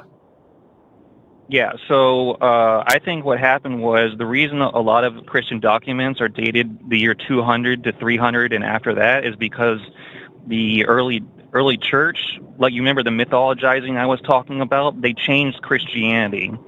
So they had to erase the history that came, like the early Catholics, in my opinion. They came in, people like Augustine and Athanasius and Jerome, they corrupted. Honestly, even before those guys, honestly, we've got, for the first 150 to 250 years of Christianity, we've got nothing, not even fragments from that time. Right. That's because we know there was a systematic destruction of early Christian documents by these individuals in the 200s and the 300s, and a lot of important, we simply have no way of knowing whether our texts, our scriptural texts, match up what was originally said. Whether it's true or not, it's a whole other question. But we just have no way of verifying how close it is to the original. And we know for a fact ours have been interpolated. We know they've been changed. We know there are alternate variant readings that say the exact opposite of each other, depending on which faction created those scriptures. Bart Ehrman's book, Forgery and Counter-Forgery in Christianity and the Orthodox Corruption of Scripture, are just a masterclass in that. He makes a point that one of the notable things about early Christian literature is the extent to which it was forged compared to other genres of writing. Yeah. Well, when it comes to Papias, the reason I didn't bring that is to say that we just don't have any way to verify. Yeah, I understand that. I understand that is problematic, but we can go with the information we have. I just want to stick with Papias, but there's a lot we could talk about. But like Eusebius, this book, The Oracles of the Lord, did exist up to his time, and he claims to have a copy of his own from which he's quoting. So this is around the time. I understand that, but you can't just say he was lying. Oh, yeah, we can. When the guy specifically advocates that lying for the Lord is acceptable, then I wonder how you can't at least suspect that he was lying. He might be. Yeah, there's the problem. He might be lying, but he might not. So you have to prove that he was lying. Anthony. Here's the big problem, Anthony. Are you a Christian? Yes. So you think there's a God, and that Jesus was divine and was God in some form? No, I'm a Unitarian. Jesus was a prophet. So you're not a Christian? No, I am a Christian. I'm a Unitarian Christian. So Christian, there's a different kind. Yeah. Okay. What are you basing your understanding of Jesus on? Okay, go ahead, Matt. Go ahead. Is Jesus as the Christ part of your beliefs? Yes. That's not just a prophet if they're the Christ. Right. The Christ is the anointed one. He's the Messiah. The Old Testament doesn't say that the Messiah would be God in human form. Sure. Okay. Sure. You're going to throw out, I guess you just disregard the New Testament and anything about a Trinity. So cool. There's no Trinity in the Bible.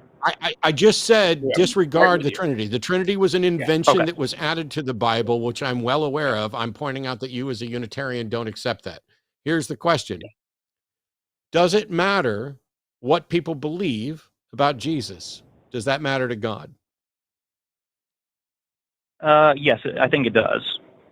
Then why, as a God believer, do you only have the ability to come in and say, a historian who wrote 6 decades after this claims to have written books which are lost and claims to have met the daughters of apostles, which we cannot verify?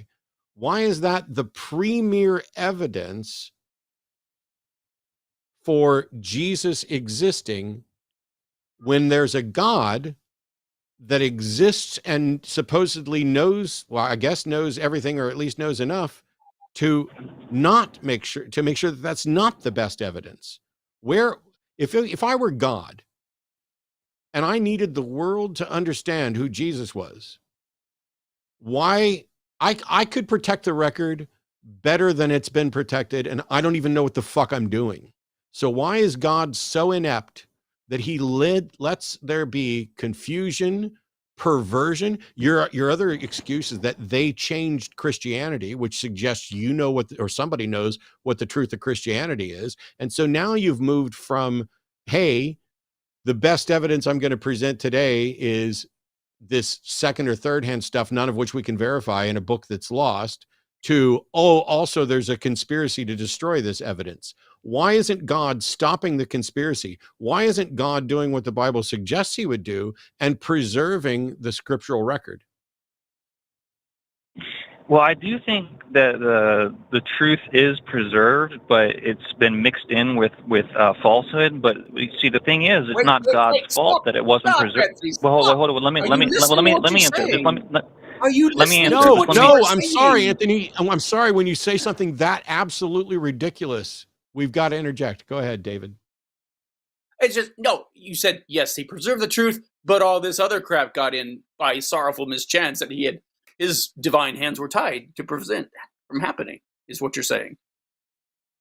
It's like you're saying the government protected the water in Flint, Michigan. It just happened to also be mixed in with some really shitty water.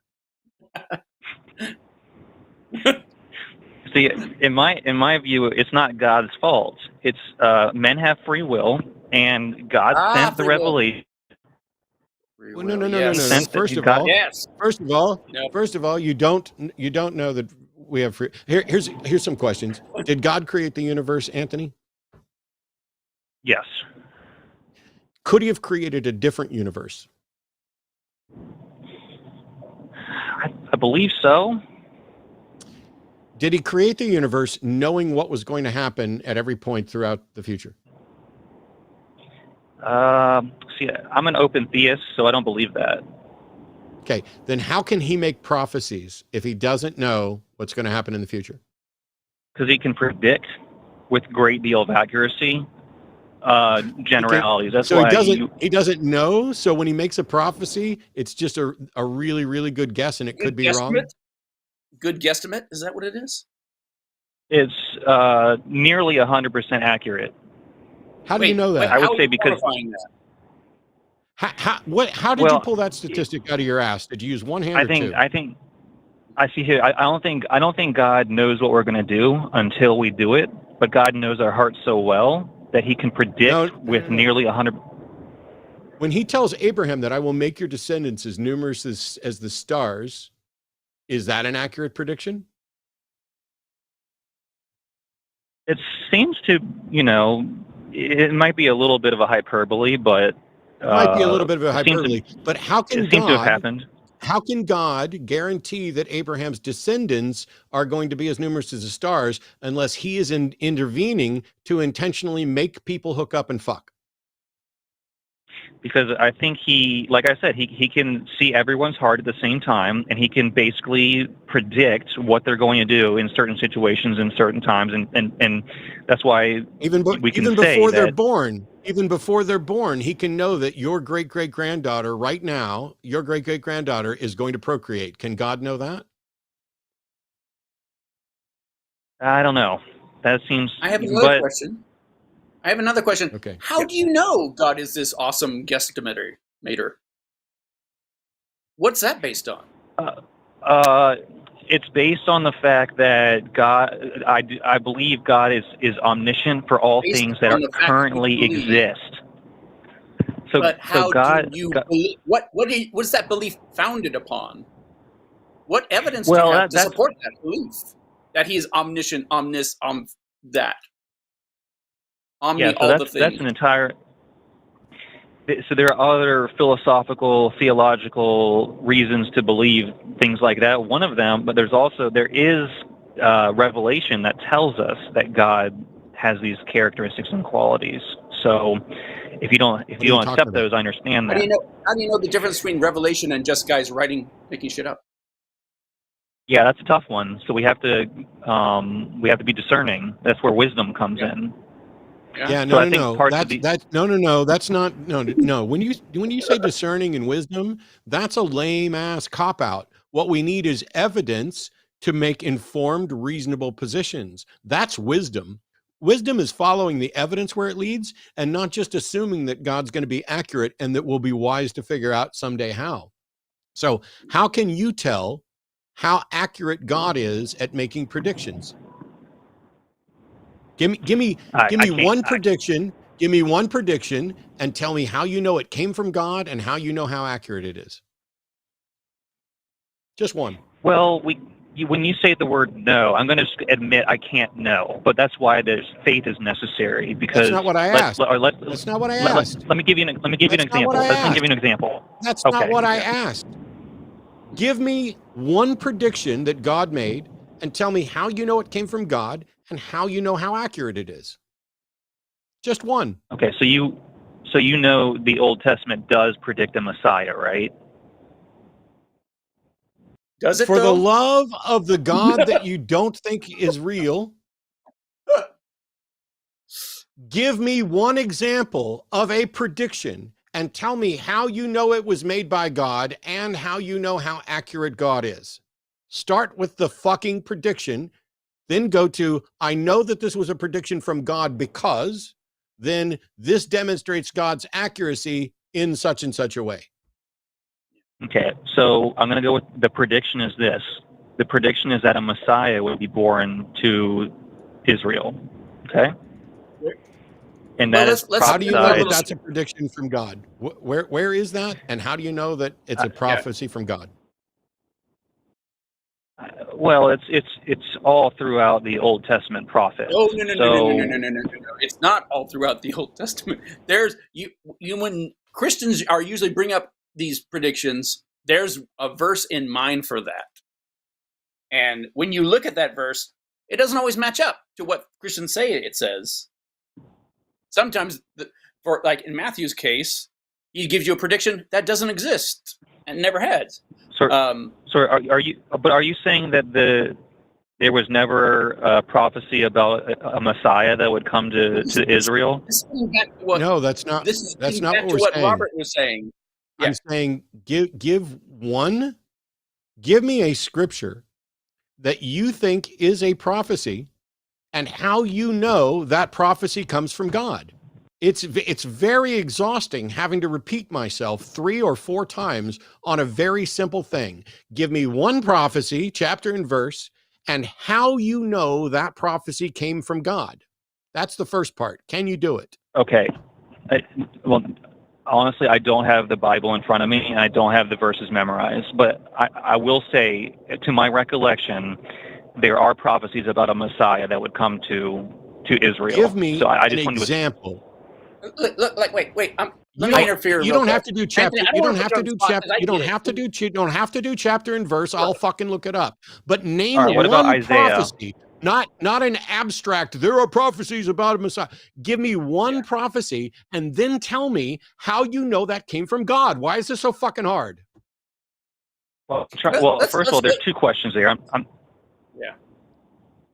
trying to get. So in Isaiah, there's a prophecy about a suffering servant. Talking about the suffering. Thank you. I was just going to ask you: is that the one you're referring to, the suffering servant passage in Isaiah? That's one of them. I know there are many others, but that's one of them. Okay.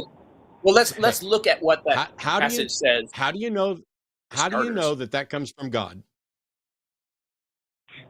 So the word "no" there, I'm going to just admit I don't know, but I believe it comes from God. I don't care what you believe. I care why you believe it. Why do you believe that this comes from God?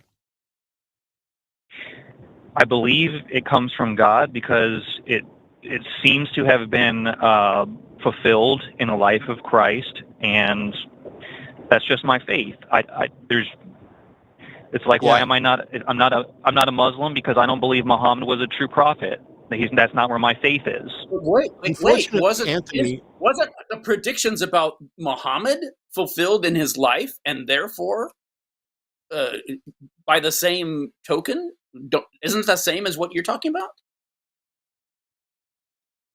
Well, you have with Jesus Christ, you have several hundred years where there was prophecies about him, and then No. I believe based on you're the asserting that, but but when you pin What down is what what the is prophet the is saying, evidence, apart from he's- your suspicion, what is the evidence that Isaiah 53 is a prophecy about Jesus from God, apart from you just believe it? I need evidence. What you believe is completely irrelevant to me. I need evidence that shows that Isaiah 53 is a prophecy from God about Jesus. Do you have any evidence for that? and not to the play thing good that cop, bad cop on you, but Matthew is asking, how do you know this thing that Isaiah said is from God? Well, I'm fixating on, how do you know what Isaiah said, and how do you know it was about Jesus? So I apologize that we're hitting you with 2 punches at the same time, but the questions still remain. And if you don't have it, your chapter and verse at your hand, I get that. I don't want to put you on the spot, but if you're telling us that the suffering servant passage in Isaiah is actually about Jesus, then that's a whole other discussion. And both of those questions have nothing to do with, and do we know that's true in the first place? yeah. Because So Yeah. right now, I'm just going to say that there seem to be certain things said about this Messiah that were fulfilled in the life of Christ, I'm and done. Jesus claimed to be this Messiah. No, Anthony, I'm done. I don't Okay. know how to, I don't know why this is so difficult. If your best answer is going to be, there seem to be certain things about this that are, no. I asked for, what evidence do you have that the passage in Isaiah 53 is from God? Answer that question. if I may jump in, No. Anthony, and No. all right. Just answer that Oh, you- one question. Like we've complicated it with 2 or 3 things several times. How do you know Okay. that Isaiah 53 is from God? I don't know that. I'm just going to say I don't know that, but I believe Why that. do you believe that Isaiah 53 is from God? Well, Jesus claimed to be the Messiah, and I believe that from the testimony that we can verify are true, which I haven't done that yet. Wait. I believe Whoa, stop. What can we verify is true? What can we verify is true in the New Testament? I believe that the Gospels do contain true information about Jesus' life. So Mark, believe- Stop Matthew, telling and me what you believe and start telling me why you believe it.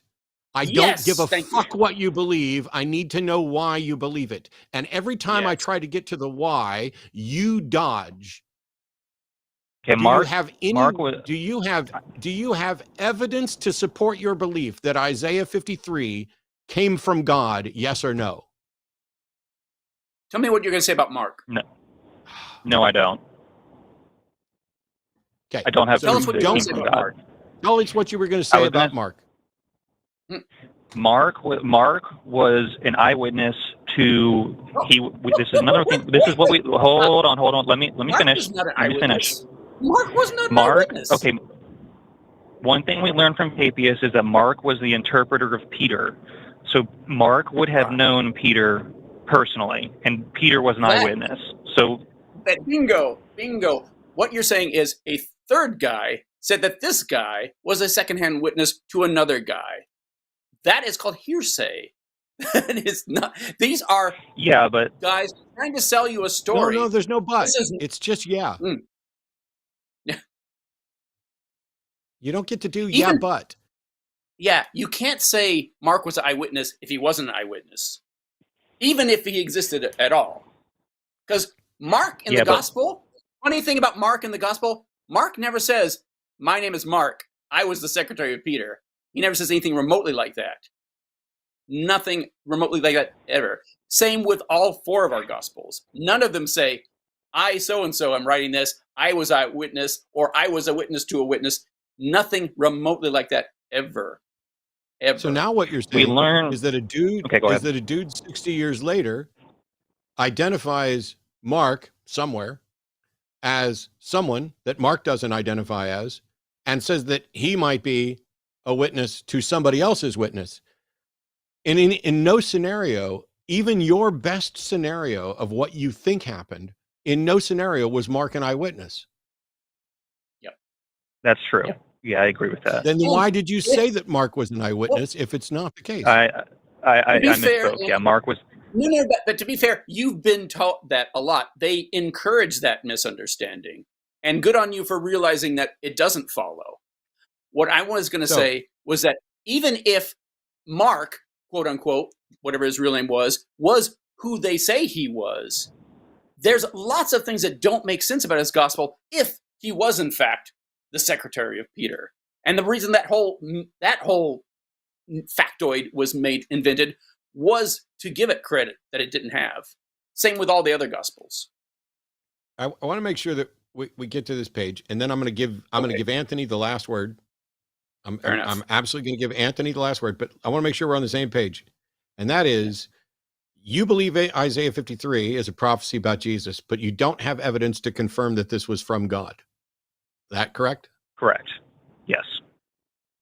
If it wasn't a prophecy from God, what are the other options for that being well, all right, let me stop and not go down a separate track like that. Yeah. So that's the case. Then you now also acknowledge that Mark wasn't an eyewitness. Were any of the other gospels eyewitnesses in your opinion? Good question. Matthew may have been. Matthew specifically says, and these things are believed to this day. He doesn't claim to be an eyewitness. He doesn't write like an eyewitness, and he certainly doesn't know the things an eyewitness would know. I think. It's one of those things. We'll go ahead. Do you have evidence to support your belief that Matthew was the author of Matthew was an eyewitness? And by the way, do you think it's somebody named Matthew? Because that isn't supported either. Yeah. So Matthew did not write Matthew as it's currently presented to us. Another thing we learned from Papias, interestingly enough, is that Matthew is supposed to have written down sayings from Jesus in Hebrew, and I believe that basically the Sermon on the Mount is probably the Greek translation of these Hebrew statements from Jesus. That has to be a belief because we have no evidence of that or that it existed. You can talk about the. No, we do have evidence. We do have evidence. No. We don't have any evidence for evidence of what specifically? I'm tired of us talking past each other. We have evidence of what? Papias said that Matthew wrote down sayings of Jesus in Hebrew. Now, I believe is our gospel sayings of Jesus in Hebrew? It is not. The secret gospel of Thomas, that's a sayings gospel. Matthew's is not. There were other gospels also included in Matthew. Some have survived, some have not. But our gospel of Matthew, not that. I'm trying to figure out what we had evidence for. So never mind. It doesn't matter. Go ahead. So I think the reason the Gospel of Matthew is called Matthew is because the sayings that Papias spoke of were added to the Gospel of Mark. So it's basically the Gospel of Mark with the additional sayings of Matthew. But that's just my theory. I'll grant you that Matthew is taking the Gospel of Mark and adding his own spin on it. That's very true. I mean, that's obvious on a reading of it. But to say that that's based on a real source that we have any veracity of, whether we could verify that or not, that's pure speculation. That's pure wishful thinking. Okay, yeah. So, just to finish, I'll acknowledge that, the documents we have preserved are questionable, but there is reason to believe that at their foundation, they have testimony. There is evidence to support that Jesus was a real person. What can we know about him? That's debatable. But Jesus was probably, and I won't bring up new evidence, but I'll just leave it there, I guess. All right. We promised you the last word, so I won't say anything more. But I think you'd really love to read my book, Nailed, and Jesus Mything in Action. And I'd love to get your take on the evidence in the I'll look into it. Like that. Good talking to you, Anthony. All right. You've been a good sport. Thanks, Thank you. It's really hard when we're in a 2-on-1 situation to not be fair. And at some points, I've got to put my foot down and be like, nope, we have to focus on one question, whether it's David's one question or my one question. We got to pick fucking one, because if there's two, then it's so wild to be like, it's wild to see the things. It's interesting to see the things that you fixate on and the things that I fixate on, because we're approaching it from completely different angles. Yeah, I mean, that guy called in to say that Jesus was a real person, and yet they don't believe that Jesus was God. They believe that Jesus was the Messiah, but they have very particular views on a Messiah. They don't accept the Trinity. They don't accept a good chunk of what the New Testament might say. That's why this all the Unitarians are going to hell. This individual is picking and choosing and inventing a Christianity all on their own. Yeah, and like every Christian has done since, exactly, regardless of denomination. Everything is cafeteria Christianity. Yep. Believes Isaiah 53 points to Jesus, but doesn't have evidence that it's from God. Or that even points to Jesus. Has no way of demonstrating. Has no way of demonstrating that it's even true. Meanwhile, if I have a religion like Judaism, and there are a number of different messianic possible verses there were a lot of there were a lot of first century potential messiahs, because there were different Jewish groups with different beliefs about who the Messiah would be. Exactly. And the reason the bulk of Jews are still Jews is because Jesus didn't meet the model that most of those Jews thought was going to be the Messiah. He was supposed to be a conqueror. Absolutely. But it's funny. An actual conqueror, not a metaphoric conqueror of death in the end. Exactly. And first century Judaism was more diverse than it has been in any other time of its history. So whatever happened in the first century to any of the myriad number of would-be messiahs that time, there was a group that said, oh yes, we predicted this all along, that this would happen. So many wannabe messiahs in that time. We have more callers with questions for David, including Michael, who's an atheist from New York. Pronouns are he, him. I grabbed this one first over. James, you're next, just because we're going to prioritize theists, but not necessarily pantheists. So Michael has a question for David. Welcome, Michael. You're on the air. Thank you. It's good to talk to you, Matt. David, I'm a big fan of your book. I've read it a couple times. Thank you, Michael. I am very interested in kind of the Vatican necropolis and all the sort of archaeological layers that are under, St. Peter's Basilica. And I've done a ton of reading on, what they claim is the tomb of Peter. I've read pretty much everything that exists in English on the topic. Very interested in it. Are you finding skeptical? Ties to Mithraism? Are you finding ties to Mithraism? I'm curious. No, I think what I was going to say is I'm about as skeptical as they come as a person, but I think there's very, very strong evidence that this was actually, the historical Peter's grave. I just didn't know if you had any expertise on that topic or any concepts or any opinions you wanted to share about that topic. Well, here's the thing. When we talk about the apostles, the leaders of the Jerusalem church, Cephas/Peter, James and John, those were real guys. They were the real leaders of the Jerusalem church. Paul doesn't seem to know that they were friends and family of Jesus. He thinks that they were fake Christians, and he opposes them throughout the book of Galatians, for instance. But yeah, there was an early church leader named Peter. Whether he wrote the book of Peter, that's another question altogether. Maybe there's passages that come from a early Christian leader named Peter from Jerusalem. Maybe not. There's a lot we don't know about that. There's a lot to unpack in that.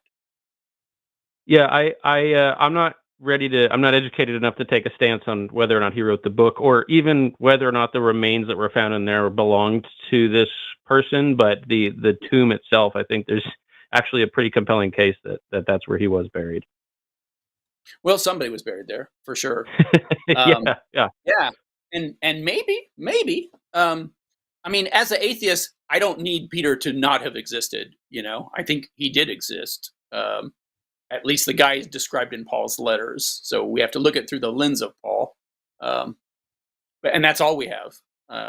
Because the letter, according to Peter, doesn't seem to be written by a witness to Jesus. So I really doubt that was written by anybody anything relevant. Sure. And, there's some extensions of that I'm not sure that have met their burden. For example, the bones that they found, the remains are missing their feet, and they're saying, well, that's proof that it's Peter because he was crucified upside down, and that's how they would have got the body down. They would have cut their ankles. Right. And, I'm not sure I buy that, but. Yeah. It's funny how these proofs, they flip on their head when you reverse the question. It's like, well, is his feet missing because Peter was, or did they have to cut off his feet because Peter was supposed to have been right. crucified that way? Sure. Check out Jesus Mything in Action. Volume 2 gets into all the epistles in the New Testament and talks about especially who the real authors of them were and what they knew and what they do and how the things they say don't really make sense on the theory that there was a historical Jesus. Cool. Well, that's all I had. I appreciate you taking my call, and thanks, gentlemen, for what you do. I appreciate it. Oh my gosh, Michael, that's the best call yet. Thank you. That's too easy. Too easy. Don't you want to get into a rant? I have completely messed up, but I appreciate it. All right. On that note, we've got James in Maine, who's Minnesota. Pronouns are he, him. James, a pantheist who wants to talk about Jesus existing. So welcome. Okay. Yeah, hi. Hey, James. So, hello, David. Hello, Matt. Hey there. So, hi. I saw the title being "Is Jesus Real?" And I wasn't sure whether or not my call would be topical to that, because it's sort of halfway a critique of David as well.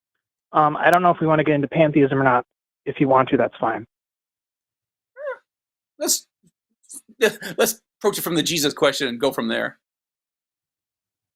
Yeah, so my criticism of David wasn't really from the Jesus question, but I can call about Jesus being, because I said it, I'm not sure if this was topical.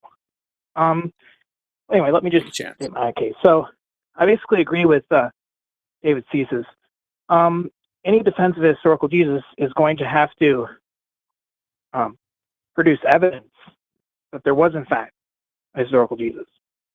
If we don't have evidence of anything, I believe, like Hume, that we shouldn't believe it. And it's the same in this case. All of the so-called evidence for historical Jesus ends up being plagiarisms, rewrites of Old Testament stories, mythologies, interpolations. There's nothing concrete. So none of it should be believed. And so I'm 100% in accord with David on that. I love that, because it's not that there's no evidence for Jesus, but there's not a lot of good evidence for Jesus. And there's a lot of evidence against Jesus. Yeah. So I appreciate you making that distinction. Yeah, I'm sorry. I have a little bit of social anxiety, so it's a little bit hard. You're doing great. I'm not even talking. Nobody should be anxious if I'm not yelling. It's just me. It's just my anxiety. It's not your fault. No, I get it. I apologize, James. I'm just having fun with it. I think that one of the problems, though, is that, let's say, the time to believe something is when there's sufficient evidence for it. And that's just a normative element of establishing a burden of proof. And so you can have default positions that are baseline presuppositions, essentially that we're going to presume you're innocent until we prove you're guilty. And if we fail to prove you guilty, we're going to determine that you're not guilty. But we're not going to determine that you're innocent. And what I see happening with mythicism, and this is what I talked about at the top of the show, is that there's a really great case to be made that we don't see the evidence we would expect to see if, in fact, this were the case. And we see all this other evidence that is consistent with myth building and narrative, storytelling and these other things. And so, therefore, I agree. Like I said at the outset, the Christians are in a position where they can't demonstrate the truth of Jesus' existence. But to assert Jesus did not exist, which David and I are talked about, is not necessarily co-equal to mythicism, but it tends to get lumped in there, is a mistake. Like walking into court saying, I can prove I'm innocent. Because if the burden of proof is on the prosecution to prove that you're guilty, and they fail, you go scot-free. If you walk in and say, not only can you not prove that I'm guilty, I can prove I'm innocent. You better be correct, Because if you aren't able to establish a rock solid confirmation that you are innocent, that is going to correctly or incorrectly bias everybody that you are now more likely to be guilty because you attempted to prove your innocence in a way that doesn't. So, I mean, that's where we're right back to where I was at the beginning. So, perfect. And again, so I would just retort. Go ahead, Fitz. I don't mean to. I'll just go down a rabbit hole and we'll lose you completely. So let's not do that. Yeah. Okay. Perfect. So my response to that is similar to a response someone levied once and told me that science doesn't prove things. Science proves things false, but science doesn't prove things true. And I disagree with that. I think that's just a mistaken view. Science has proven that there's no flat Earth, right? Because there's so much evidence for the fact that Earth is not flat, that flat Earth is rejected on that basis, right? Yeah. That is how we know flat Earth is not the case. Science does prove things true, right? And so in similar fashion, when it comes down to historical methodology, I just hold the view, and I think this is demonstrably shown if you just think about it for a few minutes, the absence of evidence is evidence absent, right? It can be. We know that I've said before countless times, absence of evidence is evidence for absence when evidence would be expected. But absence of evidence is not in and of itself confirmation of absence. I concur with my colleague. Right, and I agree 100%. And that's exactly why we round up, just in terms of probability, that Jesus is more likely not to exist. And that's why a carrier comes to the conclusion comes to. And I do as well. Well, Rick does, uses Bayes' theorem analysis to try to do this. The problem that I have with that is, like, Bayes' theorem is wonderful for statistical analysis in things like medicine, where you have multiple trials and tons of data. Bayesian analysis, I think, is useless when evaluating the origin of the universe because we have exactly one universe and you don't have a data set and your prior is going to be problematic. I also think that the Bayesian analysis is going to be problematic when assessing the probability that a specific individual existed somewhere in the past, because the most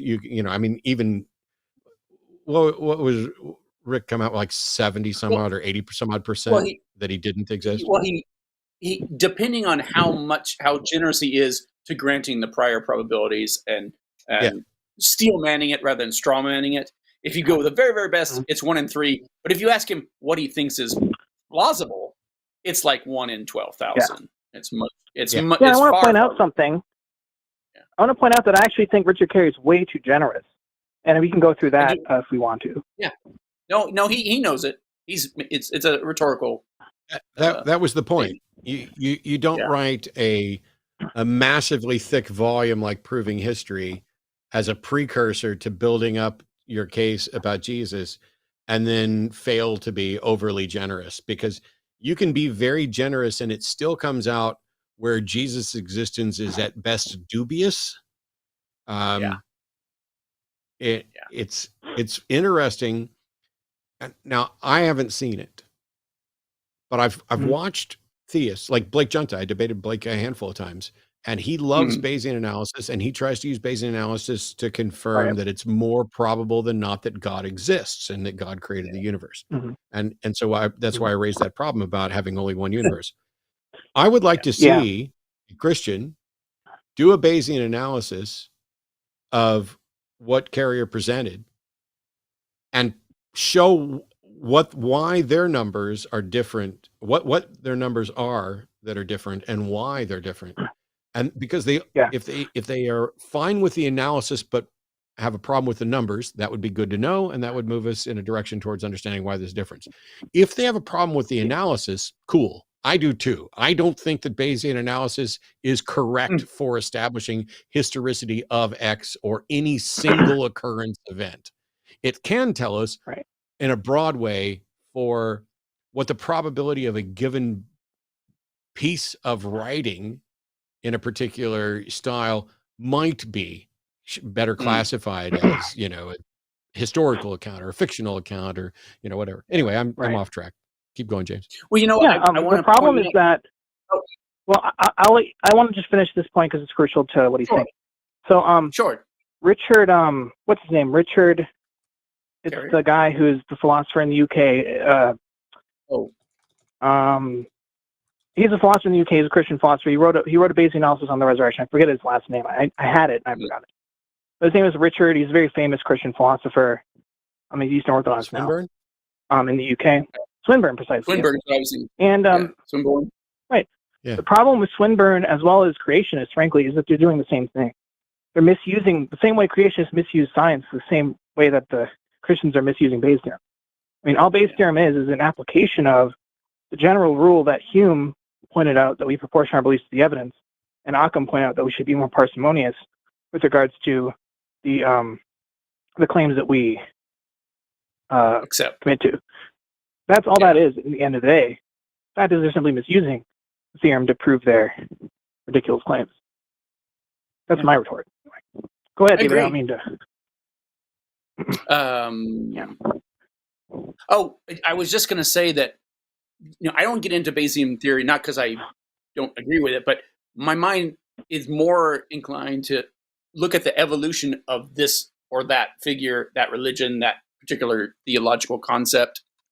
And when you see it develop over time, it's so much harder to take it seriously as something that got handed down in this one moment in time, from above. And especially when you see it happening all over the world, too. It feels like we're barking up the wrong tree when we say, and when Jesus said this here, blah, blah, blah. It's like there's so many questions in that premise, that assertion. And that's honestly, that's why I love. There's lots of them. And this whole debate between Jesus historicist and Jesus mythicist. At the end of the day, what I love about it is everything we learn in the back and forth of this debate helps us better call the bluff of anybody who says, "Oh yeah, Jesus. I know how Jesus wants you to act and behave and vote. Listen to me. I've got the whole scoop on Jesus." It totally demolishes it.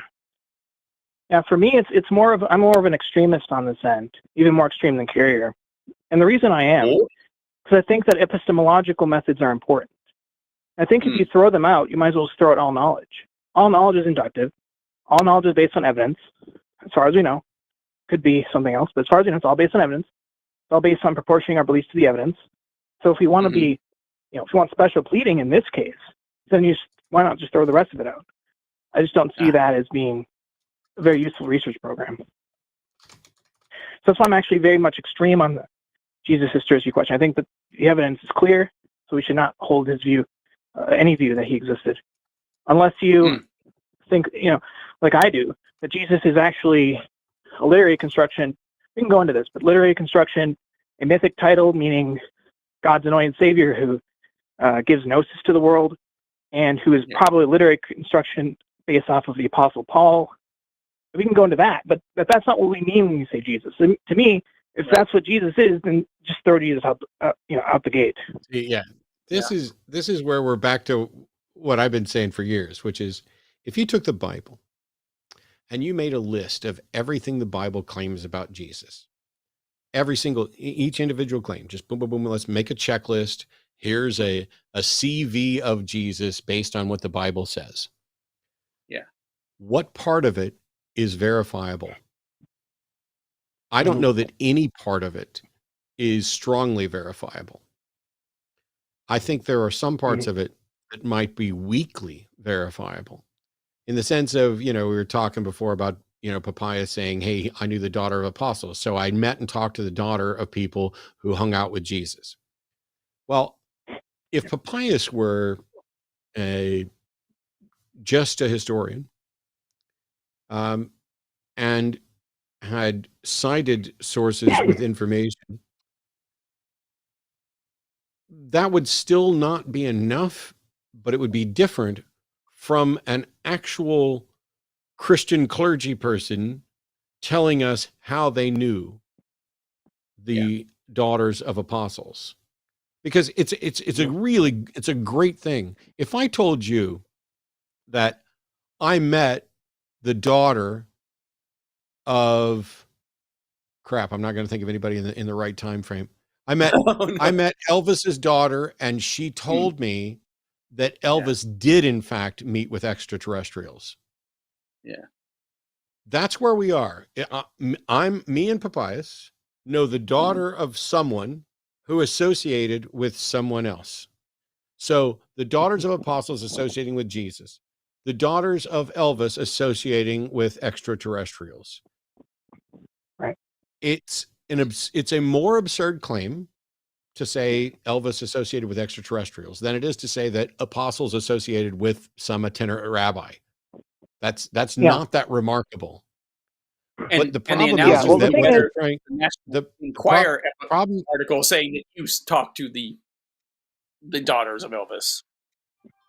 The problem is there's that always one more, even if that got to the point where at most it would confirm that Jesus existed, that tells us nothing about whether Jesus did any of the things. Just like if Elvis associated with extraterrestrials, that tells us nothing about what extraterrestrials are like, what they want, what they did, what they're capable of, how often they're visiting, nothing. And so if somebody has a bunch of thoughts about extraterrestrials and they want to use Elvis to bolster those thoughts, then that's the same thing as trying to use the apostles to bolster Jesus.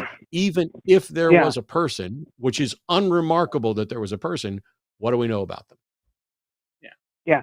And the thing is, it's actually worse than that. And David can jump off this because he said this a couple times. As far as I know, Papias, we don't have anything by Papias. I think we only have something by Eusebius saying that Papias said. And beyond that, the first Bible that we have, the first complete one, comes from the year 350. Right? That's more than 300 years after Jesus. Yeah. The first manuscript is just a little sliver.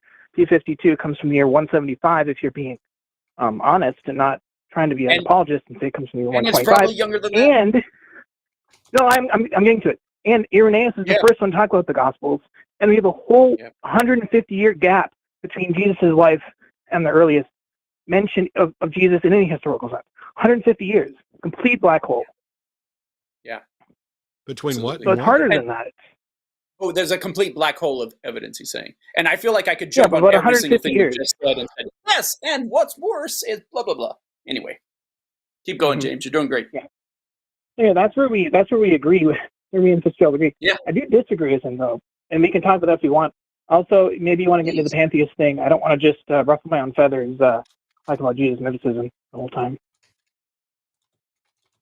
Or we could just leave it there. It's up to you.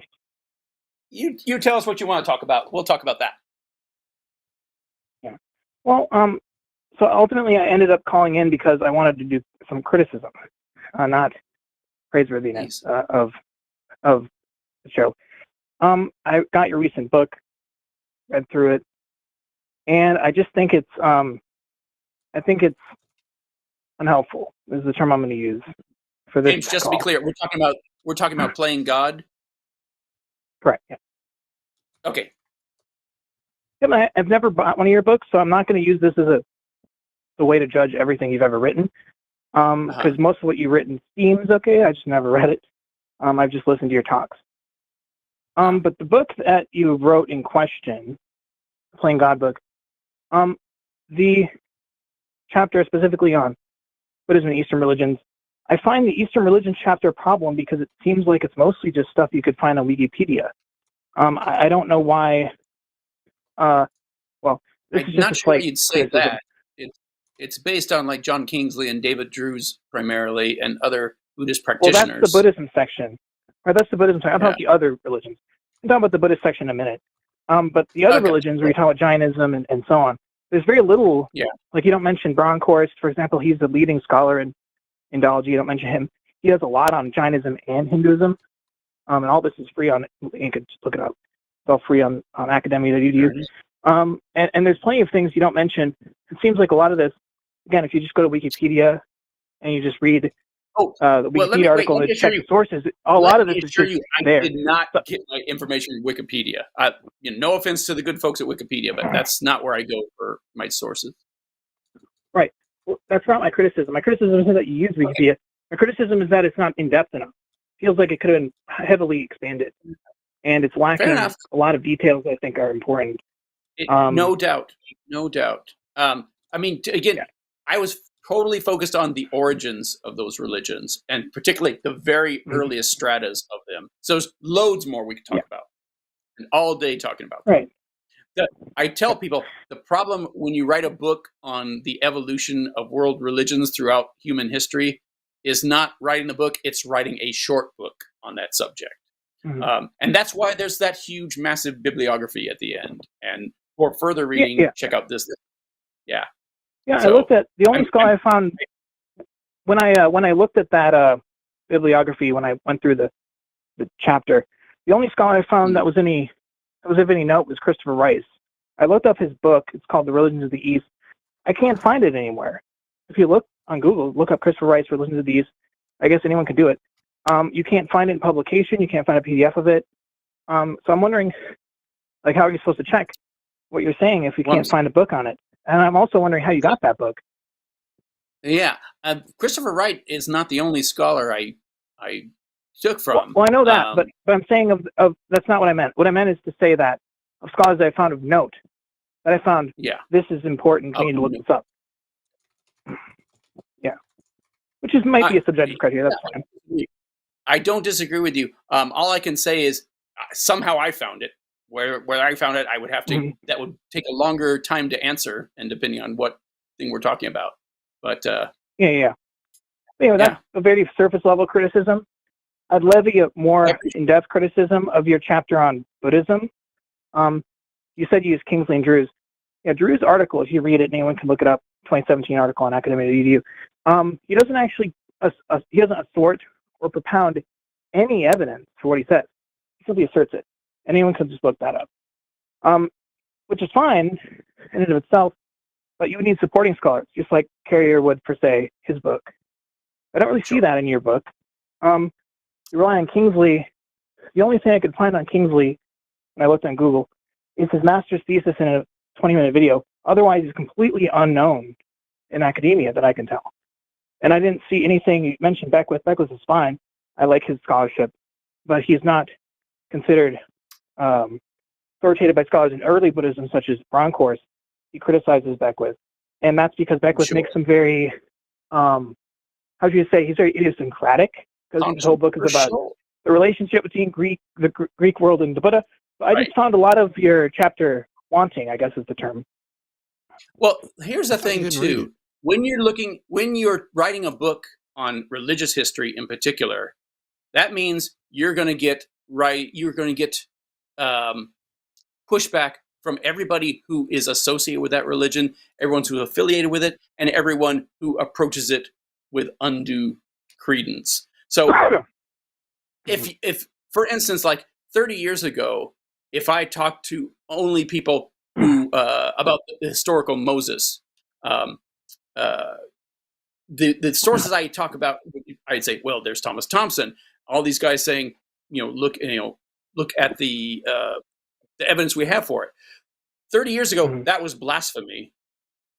Yeah. Now that's the consensus, the overwhelming consensus, even among religious scholars. So don't try to be too hard on whether these guys are accepted within this particular subfield of religious history. No, that's not my that's not my criticism. They hate when you kick the tires on their religion.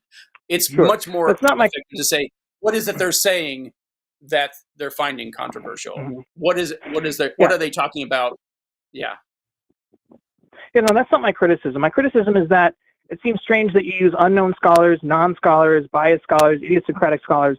There's a large assortment. You can just go to Wikipedia and go to the works cited page. Large assortment of mainstream scholars that are nary mentioned. There's not even a mention of them. So it's just odd that it just seems like it's stacked. The deck is all stacked in one direction. Well, I get that a lot, I guess. I can't. I don't know. I'm not following at all, James. Are you asking why someone writing a book on mythicism is citing individuals that aren't as well known as some other individuals? Because how well known somebody No. What I'm saying is, right. Well, let me use an analogy. I'll make it clear. When Carrier writes his book, what is Carrier's book? Carrier's book is the support of the Doherty thesis. Doherty in his book adduces a bunch of evidence supporting his thesis. Carrier is simply uplifting that book, adding mainstream scholarship to show, as well as this Bayesian theory, to show that this is more likely than not. What I find David Fitzgerald doing is simply Raising Drews, who doesn't adduce any evidence, he just claims something. And then Kingsley, who's an unknown I don't person, understand how this and is an Fitzgerald. answer to my question. Well, I'm not sure if I am answering your question. All I'm simply saying is I'm trying to show an analogy. It seems like, I'm sorry, I am answering your question. I'm sorry, I forgot what your question. I think, what I'm saying is, I think that's not what he's doing, right? That's my response. I don't think that's what he's doing. What he's doing is, he's showing very unknown, marginal people, and he's just ignoring the rest. I'm a very unknown, marginal person. Yeah, this is my tribe. This is not to say they're crackpots. James, are they wrong? Yeah, I'd say so. So you think that the people that he's citing are wrong? Yeah, because Kingsley's not an academic in the field. So, when, so for instance, why haven't you written a book? Why haven't you written a book going through these and showing why these? That's my point. Right. That's my point. There are books written. Point. Right. You can read. I'm asking you why you're doing it instead of wasting time on my show. I'm saying it's already been done. Gombrich has written books on this. Wynn has written plenty of articles on this.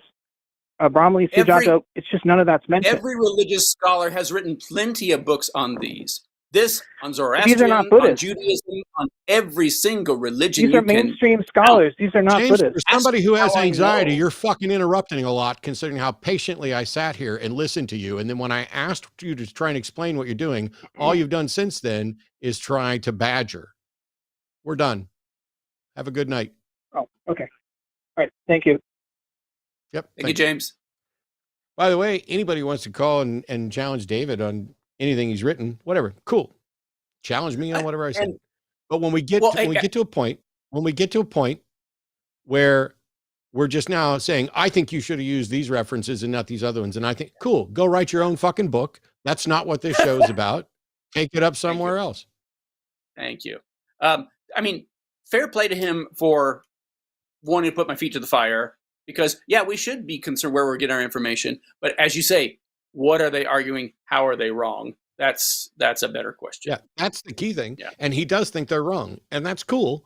Yeah. I don't have enough time left in the show to sit here and start a whole nother conversation about where he thinks they're wrong.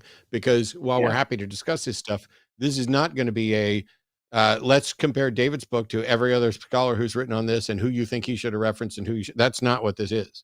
You want to have that show? Cool. That can be a Cus I Wanna sometime where we can advertise it ahead of time as Fitz takes on all people on the mythicism thing. And you can get your super chat questions in for $5. By the way. And can I just say, if I'm wrong, I want to know. So James, if you're still listening and you want to send this to me, email it me, let me know. Cause I want to read it. I want to hear it. I want to hear what you have to say.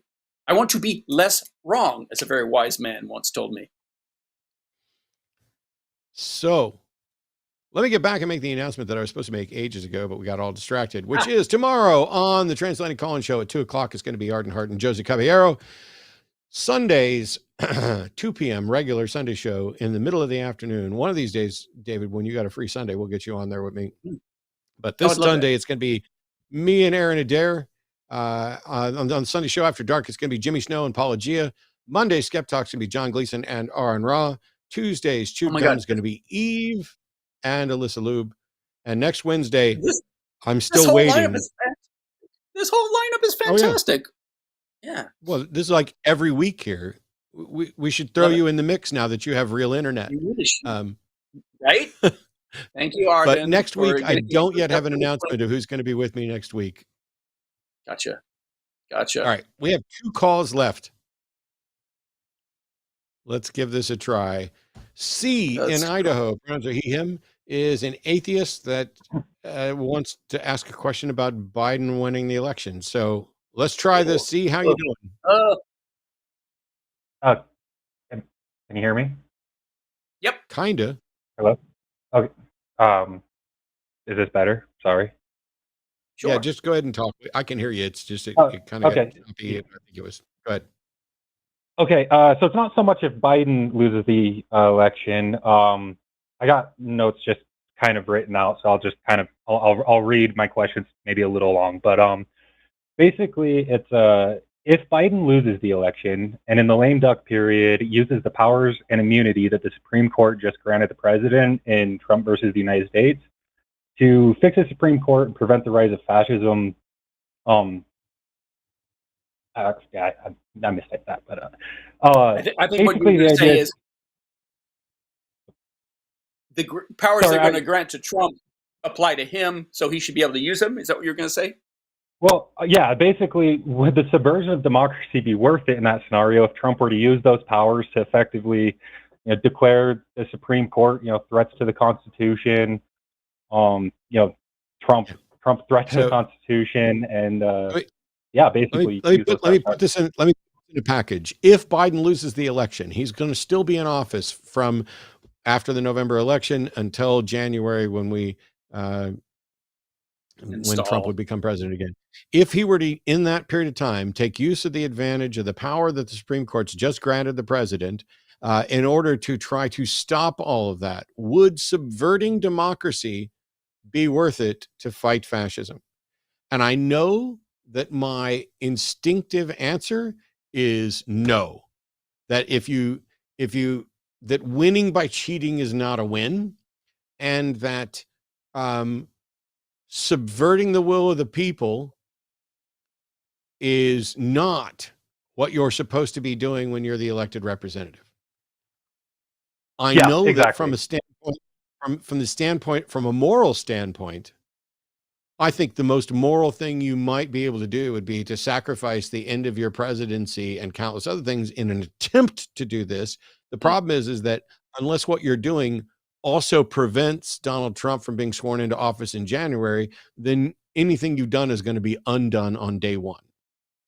And so whatever plan you needs to be rock solid, that it will fix both of those problems. And I don't know how to do that without subverting the will of the people. I mean, the people. Sotomayor. The other moral thing we have to is the real moral choice was to arrest Donald Trump on January 7th, to arrest him the morning of Mar-a-Lago, the document scandal. There's been so many dominoes that have fallen between now and then. That might be the only arrest you can make. Anyway, you were going to say something, Steve? Yes. A couple things. So in Justice Sotomayor's dissent, she even called out that does the president have the ability to do extreme things like assassinate political rivals? Order SEAL Team 6 effectively to do that. And for me, I'm kind of, I also swore, an oath to defend the Constitution, and it's just would those acts of extremism, which would obviously be subverting democracy, would it be worth it? Because to me, Biden would be the only one with the ability to do that. And then I guess in my head, the one scenario is he, declare the conservative justice to be a threat to the Constitution and the United States, fix the problem, pack the court, and then resign. You can't. You can't pack the court because we don't have control of the House. The president can't unilaterally do this. It's got to be initiated there. The other thing is the court's decision about presidential immunity is about his immunity to prosecution. It doesn't extend to what he can or can't legally do. So if he kills his opponent, he may not be able to be prosecuted for that. I don't even know how you could possibly do impeachment anymore. I don't know how impeachment could possibly be a thing anymore. But at the end of the day, if he gives someone in SEAL Team 6 an illegal order, they are bound by the UCMJ to not follow that order. And so even if the president can't be convicted of a crime that he's actually committed, that doesn't change the fact that what he did would be a crime and that anybody who ordered to do it might also face criminal charges. And so if a president ordered you to kill his political opponent and you refused that order, that would be the only right thing you could do from the standpoint of the UCMJ. As somebody took an oath to preserve and defend the Constitution, if Biden tells me I have to go kill, Trump, my job is to say, no, sir, that's an illegal order. Now, the harsh reality is what's going to happen. What we're basically talking about is, are we going to expand the concept of vigilante justice to the scale of the executive branch, where internal to the United States, the executive branch now has primacy. It was supposed to be 3 nominally co-equal branches of government, with the executive actually slightly underpowered because we were opposing kings. We've now inverted that to where the executive is incredibly powered, but mostly in the sense that they're no longer subject to criminal prosecution. That doesn't mean that everybody else around them is safe from prosecution, or the person that they ordered to do it is safe. So I don't see any realistic scenario under which we should encourage Biden, in the sense of, and if he loses, to try to do stuff like this in the period of time before Trump takes over, even down to including, assassination of Trump or whoever else. I mean, I get it now. Every major law enforcement agency is going to be listening to this podcast. What I'm saying is that should not happen. And as much as it absolutely sucks, we should spend every week, if Trump wins, we should spend every waking minute of the next 4 years and longer trying to fix things the right way, because fixing them the wrong way, no matter how good it might feel and no matter how morally correct you may be, is still a violation of the principles of the Constitution. So that makes sense to me. I guess so. In the same thought, and everything you said totally makes sense. So I guess one of the other thoughts that I kind of had as kind of an expansion of this is we're facing a massive climate crisis that could bring about, effectively the end of the world. And so even beyond just like the Constitution and, just the problems within the United States, Project 2025 has been laying out, hey, we're going to remove all these regulations and, basically burn, drill baby drill. And so even at that, is there some things where it's like, even if it's totally wrong and it's the wrong way to do it, in an effort to save the planet, from creating down into, all of those problems, I mean, would it be worth it to try? And I guess where I'm coming from is, I don't know, or I'm scared really of, if Trump takes over, I don't think Trump would have that.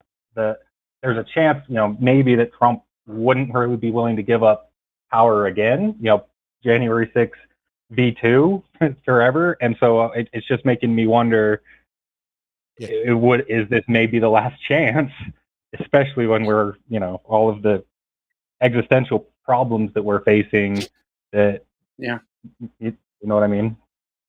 Yeah, you know exactly what you mean. And yeah, absolutely. Absolutely.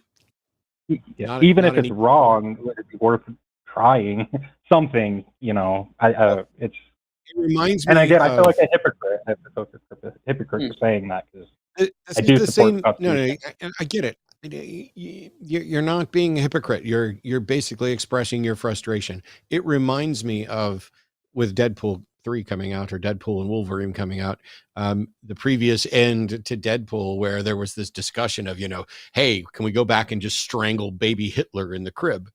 There's a real moral dilemma there. If you have the ability to go back and do that, do you? And anybody who says yes, it would be the morally correct thing to strangle baby Hitler in his crib, I cannot trust that person ever.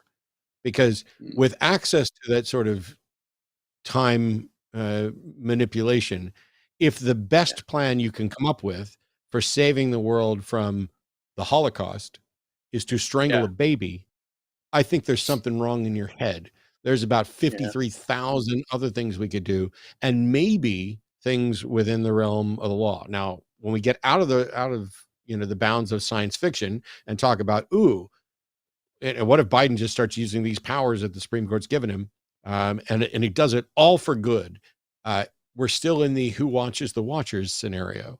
And I cannot, at this point, advocate for anything close to that sort of abuse of power. Yeah. Because there's a slight possibility that if Trump gets elected, he and his compatriots might not abuse those powers. That's a big might not. And yet, it's one of the things of, if you're really wanting to keep power with your side, you've got to be careful, and you're doing what they're doing in this sort of fascist thing. You've got to be careful that you don't overreach. If Trump takes over and immediately starts jailing political dissidents, if he fires 50,000 federal employees and replaces them with 50,000 loyal people who are loyal to Trump and loyal to the Heritage Project 2025, because part of their plan is to create a database of loyalists that they can put into specific positions. And if Trump comes in on day one and fires 50,000 people and replaces them with Heritage Foundation appointees, my view of what will become just in resistance will change. Nobody wants civil war, but when you have the head of the Heritage Foundation saying this is the second American Revolution and it will be bloodless if the left allows it to be, buddy, right, you're going to have to fucking me. Yeah. If you're going to do a normative reaction might be physical violence and resisting, and you're like, hey, this is only bloody because you want it to be. Fuck you.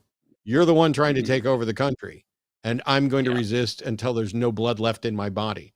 That's when it'll be bloodless. When they throw my blood-deprived body into a hole in the backyard for the zombies to eat me, because that'll never happen. Yep. So anyway, same. What? Yeah. Sorry, David. Did you want to speak? I do have another. No. Go ahead. Okay. So I guess continuing with kind of the Hitler scenario, I guess in my head, World War II, we were able to stop Hitler because, the U.S. was able to come in and help, and there's a lot that went into that.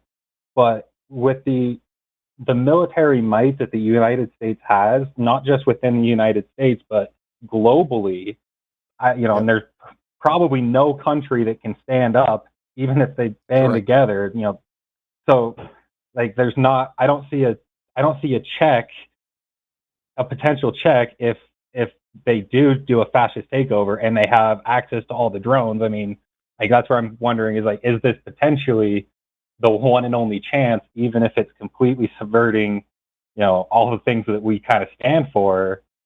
Because who's going to stop the United States if it does become fascist? Like, how I don't see a pathway out of it.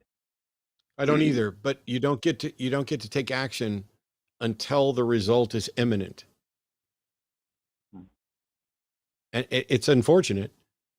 Even if we have a strong likelihood that we're headed towards, a fascist state that's going to, the United States gets taken over by fascist regimes and sides with Russia and China, and the three of them together take over the world and divide it up between the three of them. Who do we have once fascism takes over to prevent that? The individual citizens here who need to resist. And that's why the Civil War language has started creeping in, because we can't take the action based on speculation about what might happen with the world. All we can really do is work to try to prevent it and to react to what has already happened. Is it speculation when we're just listening to what they say? Hey, I'm going to be dictator just for one day. Yeah, well, if he's dictator for one day and stops, then I guess he's no longer a dictator, right? Well, yeah, but I guess I didn't. I was meaning, I don't know if dictators give up power. My thought there is, you said Deadpool. In my head, the Batman example of, we would have Fox, in the Dark Knight, Batman creates a supercomputer and gives the power to Fox, and Fox says something to the effect of, this is too much power for one individual. I'll help you this one time to stop the Joker, but after this, I'm done. And then he, the supercomputer gets destroyed. If it's too much power for one individual, then how is it that one individual is making the decision about what's too much power? Well, because the Supreme Court gave it to him, and he's the only one that maybe could. No, I'm talking about your example. Oh, sorry. You Can you have say that two again? people there decide. You have two people there deciding together what's too much power for somebody else to have. What if they're wrong?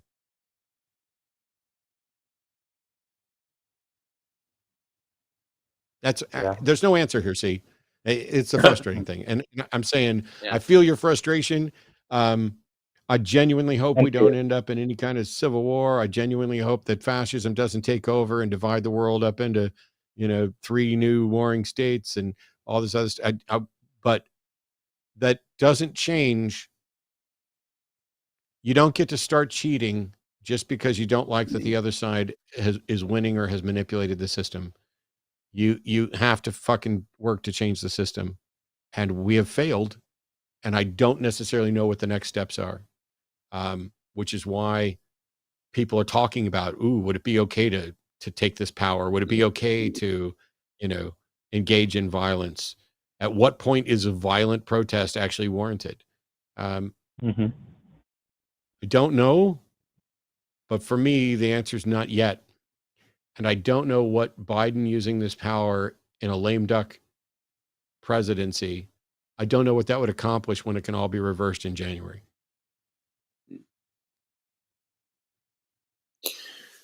Yeah, it's scary. It's real scary.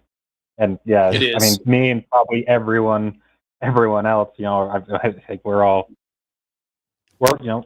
I'm scared. I think a lot of us are I am scared. genuinely terrified on a regular basis, and I keep trying to find things to keep my face smiling on occasion. See, I gotta let you go. We got one more caller to get to before super chats, but I appreciate the incredibly difficult dilemmas. For me, I'm going to stick with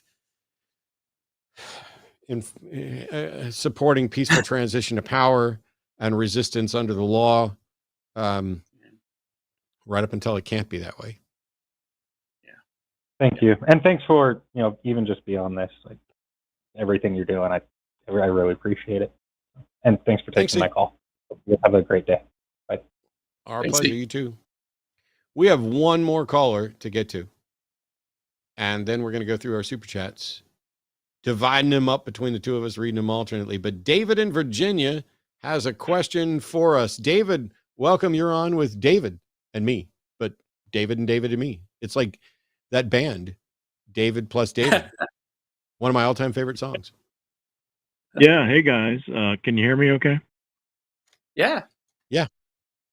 Okay. Yeah. My question, well, I had a lot of questions, but I boiled it down to, do you think any religion is credible? I was wondering myself whether Islam is, even though it's ridiculous, is more believable than Christianity. Nope. When you say believable, you mean, are their teachings true? Are what they say about their own origins real? Then the answer is just no. Nope. Nope. Nope. Nope. Yeah, well, yeah, all of that, and I'm not really that familiar with Islam, but I've learned a lot by listening to you, Matt, for several months now. But I just wondered, what if you had an opinion? Is there any monotheistic religion that's more credible? Well, that's more credible than what? More credible than Christianity? More credible than the others. Oh, I mean, not that I'm aware of. There's a way of There's like looking at it. philosophies and worldviews that you can objectively rate, but that doesn't really make them more credible exactly, because they're all claiming to have the divine sanction for this or that teaching and theology. That's true. Yeah. The comparative plausibility of the different religions. So I would have to say that just using Occam's razor, Judaism is more plausible than Christianity, which is more plausible than Islam. Islam and Christianity are probably close to tied. Right. The difference is what they seem to have been built off of, but because Christianity and Judaism both are branched off of, because Christianity and Islam are both branched off of Judaism, they are adding things to the Jewish foundation. And Occam's razor, don't multiply entities unnecessarily. And so if you say, is it more likely that there's a blonde doctor at the door or that there's a blonde doctor with $500 in his wallet at the door? It's more likely that there's a blonde doctor at the door. That's just a fact. We haven't added the extra bit. And so is it more likely that there's a creator God where we don't know much about the afterlife, which would be like Judaism, or that this creator God took human form and came down and sacrificed himself to serve as a loophole for the rules that allow us to go to the better afterlife, or that this same God sent down another prophet who was taken up to, who split the moon and traveled up on a Pegasus. You've added those things to Judaism, and so just simple math shows that Judaism is the one that is definitionally more plausible. It assumes fewer things. Though I would jump in and say you could also argue that Zoroastrianism is the one true faith because Judaism stems directly from Zoroastrianism and from Canaanite religion and Mesopotamian religion. And as soon as you think you hit bottom, they keep going, their roots keep going down, down, down. Yeah.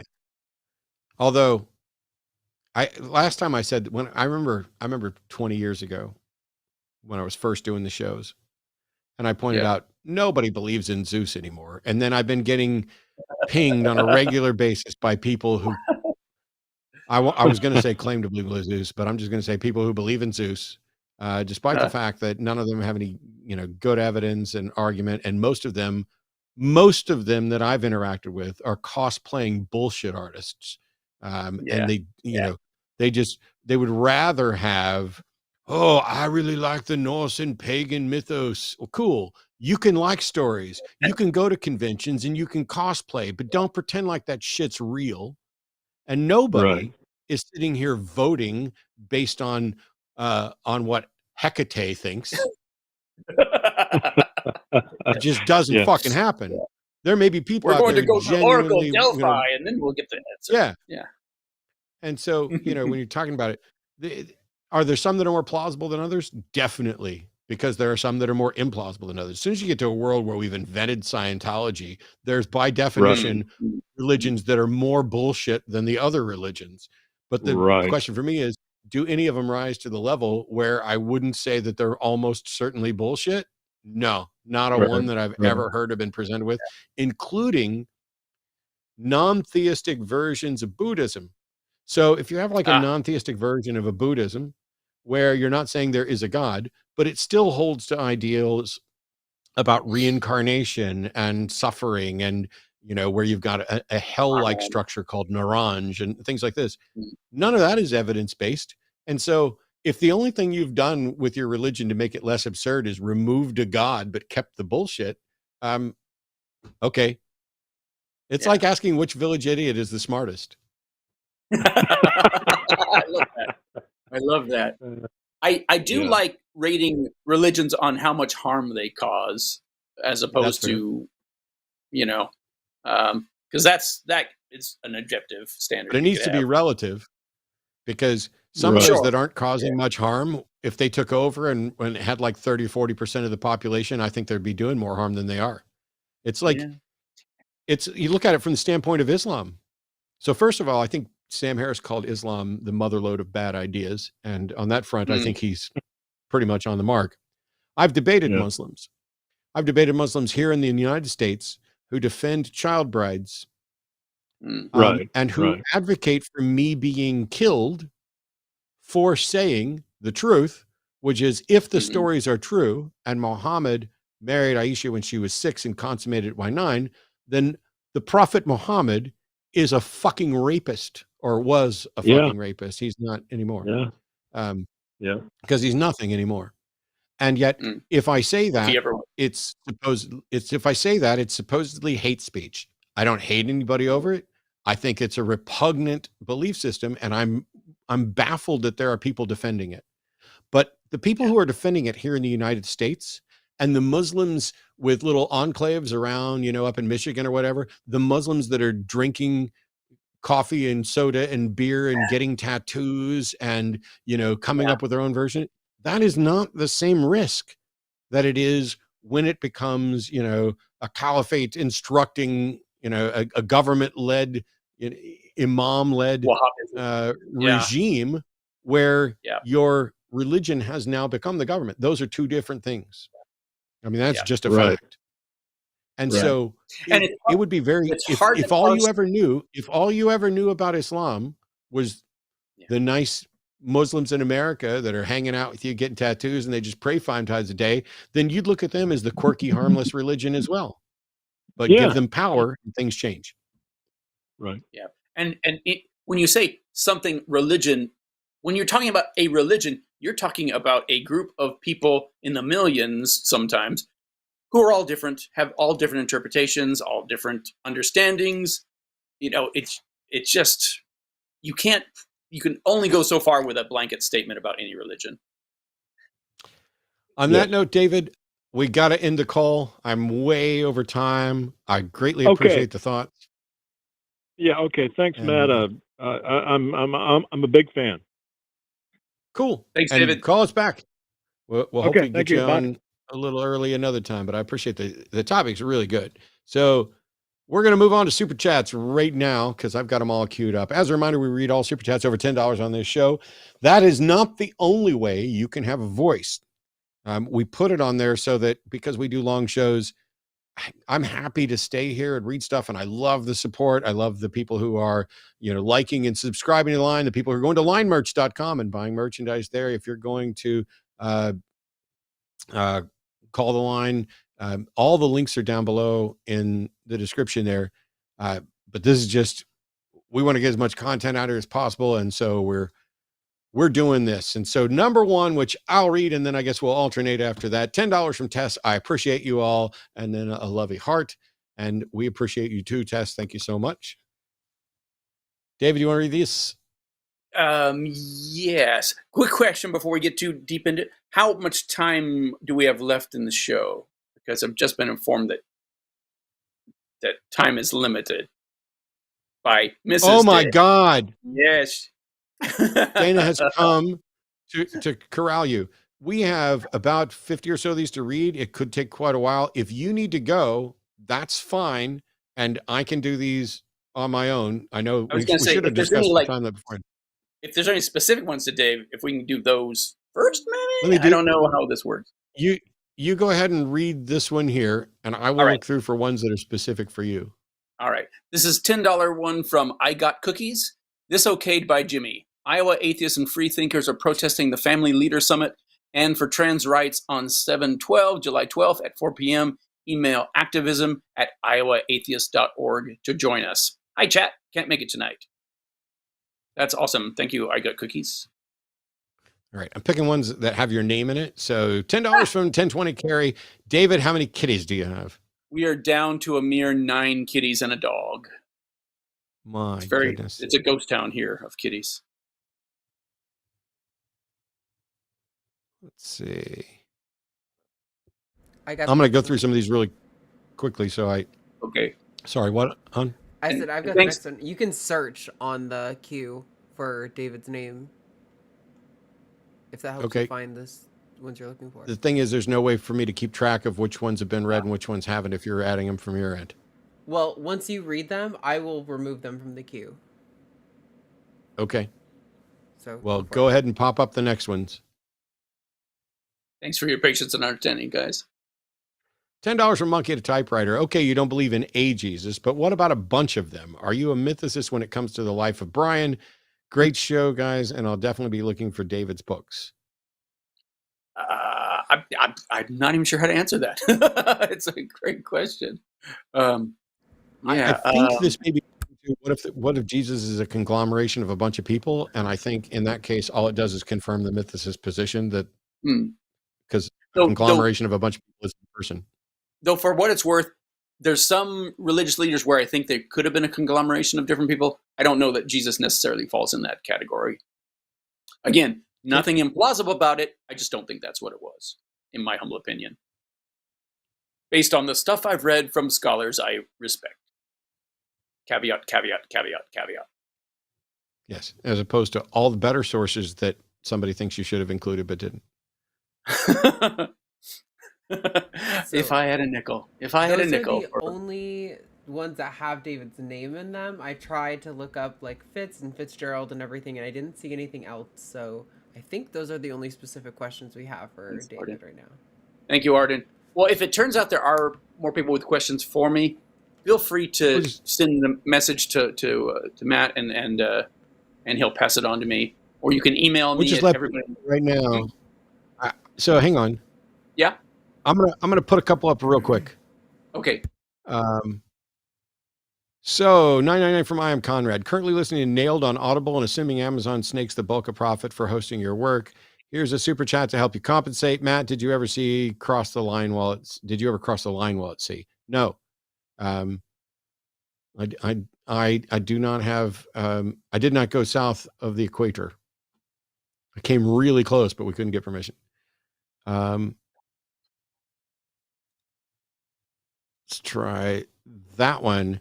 $10 from Mario Marufo. And there's no indication in Paul that he knew Jesus in a way different from Peter, only later, and he never calls anyone disciple. Yep. Exactly. May have been adding to something you said. Yeah, he's quoting from, I believe Nailed said that, or Jesus Smithing in Action. But yep. Yeah. Thank you, Mario. Well, if you need to go, I will handle the rest of these myself. Well, thank you so much again for having me. I'm glad third time was the charm. We'll do it again. Absolutely. All right. Good night, all. Thanks again. Yep. Thanks, David. Love to Dana and the kitties. Right back at you. You too, Arden. Bye-bye. All right. Whoops. I clicked cancel and it didn't cancel. All right. Now that I've got my list, boom, I got to appreciate you all. There we go. And the message from Cookie was OD'd by Jimmy. And now we're on to this. $20 from Greg Murkowski. I don't know if Biden should run or not. All I can do is let the Dems make a decision and I'll vote for whatever they put up. Thanks for the show, Matt. Yeah, I'm in a similar position. As a matter of fact, I was having a conversation.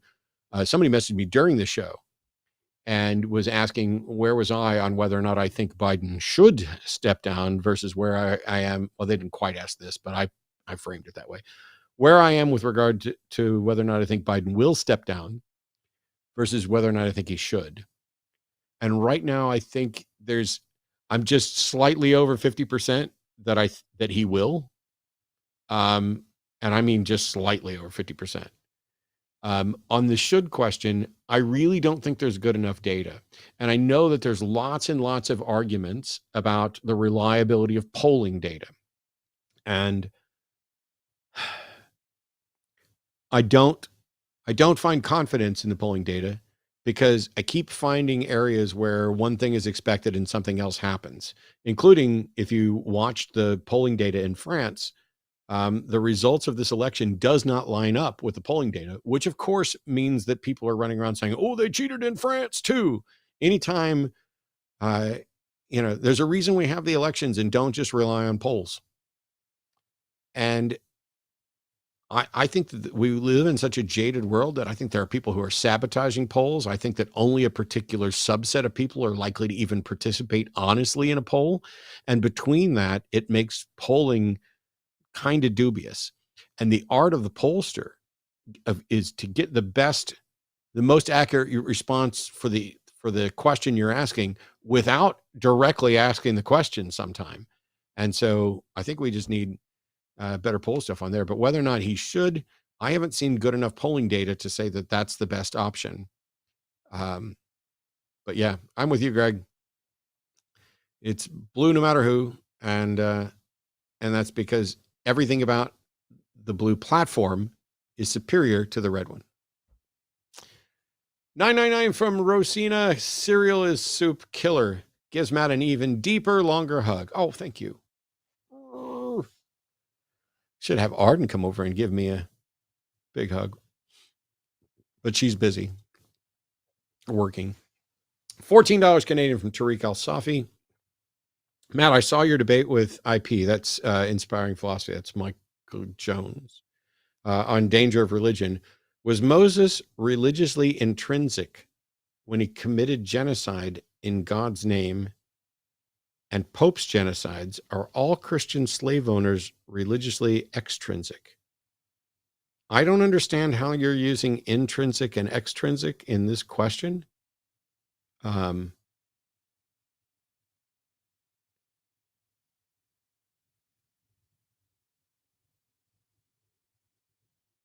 Yeah, I don't want to sit here for too long creating dead air trying to understand this better. You don't have to give another, you don't have to donate again to get clarification. But if you can find a way to clarify what you mean, I'll try and answer that. We'll put a super chat through from you that's like free, or some mod can transcribe it if you're still around. If not, I apologize for missing it. But at the end of the day, I could answer it this way, which was, it may not matter because I have no reason to think that Moses was real or did the things that were advocated there.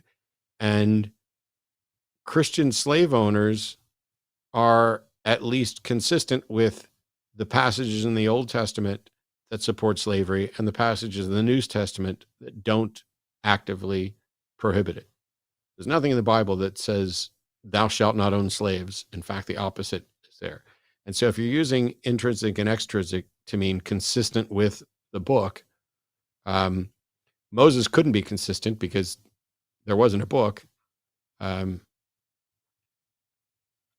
Moses was just, whatever Moses did, to the extent that he may have done it in the story, is doing it because God told him directly. So it doesn't matter. The religious aspect and the doctrinal stuff and arguing doesn't matter. Hopefully that's a bit of an explanation. So $5 from Jesus Tales. Before you get into this one, this guy, I know. You know? Go ahead. Well, what do you know? I know that he was doing super chats in chat and you were arguing with him and had him donate more.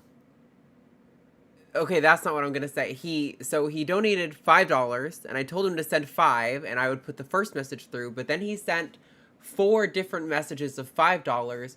I did not put all those through because I don't think that's fair to everyone who spends $10 to get their message read. So you have an incomplete set of arguments here, because I asked him multiple times to do it the right way, and he insisted on trying to like short circuit the system or something. The right way would have been to call. Yeah. But there's like 5 of them here out of like 6 that he sent, or 7. Yeah. I'll do all 5 of them here in just a second. I'm going to start with a different one first because it's in the middle. So $10 Canadian from Nakashis. True or false, whoever lived 2,000 years ago would have had a name closer to Joshua than Jesus, making the very name Jesus part of the myth. True. But the Bible doesn't say his name was Jesus. That's modern take on it. It's Yeshua. So, yeah, it doesn't really matter. You might as well be arguing about whether or not discussing the doctrine in English is acceptable. You can translate things, including the name. All right, let's try this. $5 from Jesus Tales. I can crush the likelihood of Jesus of Nazareth existing. Jesus, son of Nun, killed the king of Jerusalem, hung him on a tree, took the body down at Eve. Jesus, son of Nun, was rejected by his people who wanted to stone him. Those people rejected. Only their children were allowed 40 years later.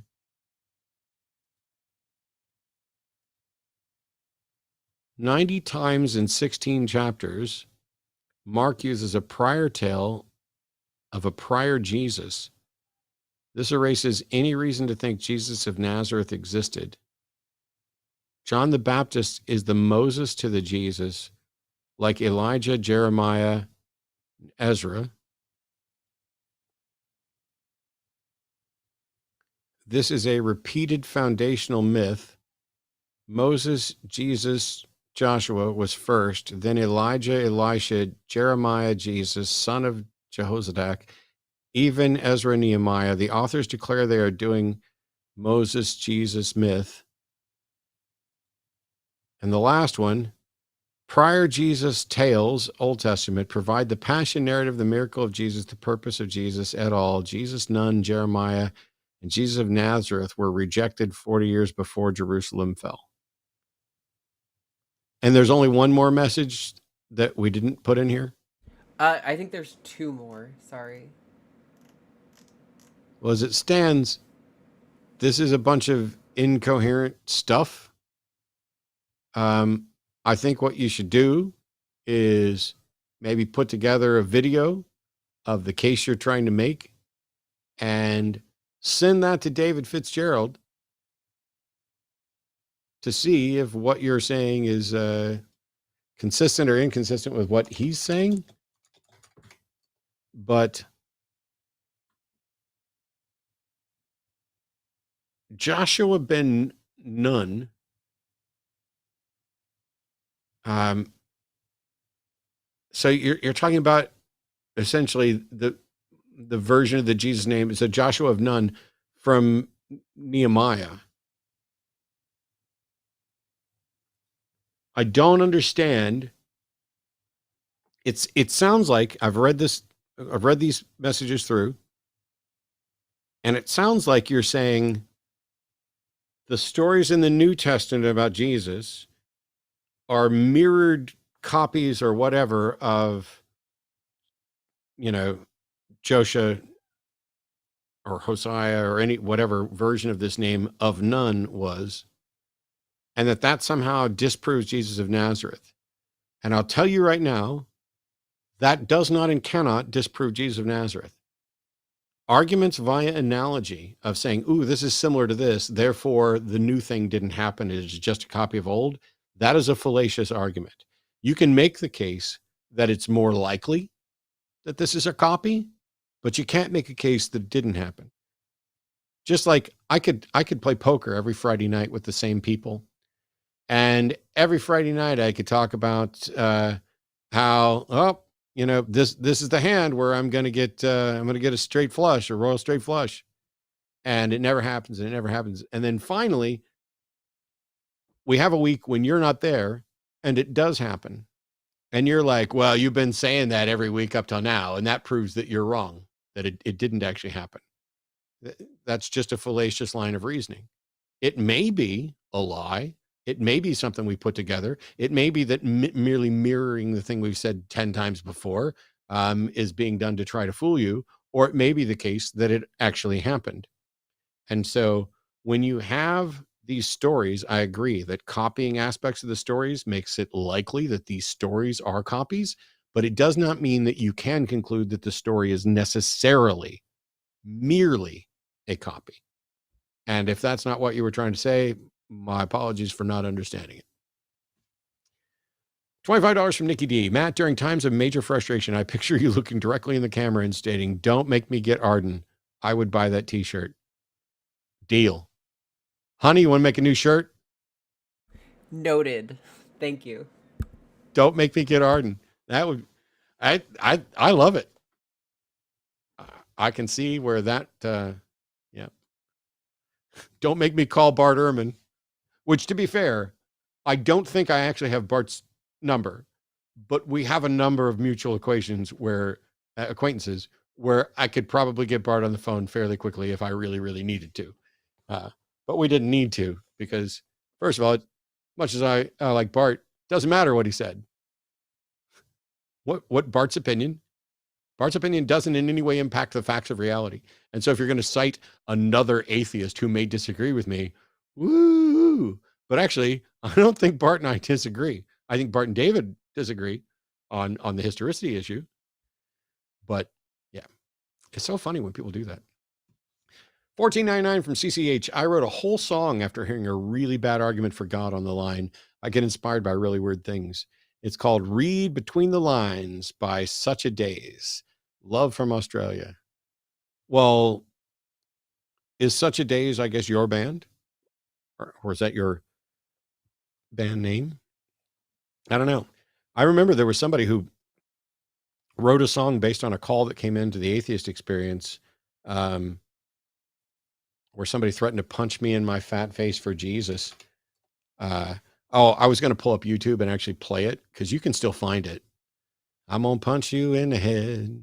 You will wish that you were dead. I'm going to punch you in the head for Jesus. It was really cool. I remember when it happened probably 17, 18 years ago, however long it was.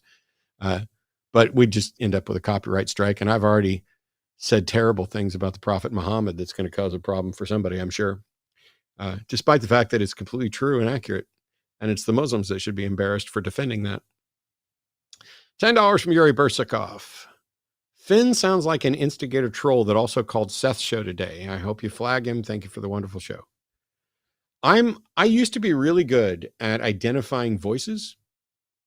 Like if somebody was doing voiceover in a movie, I can usually nail who it is.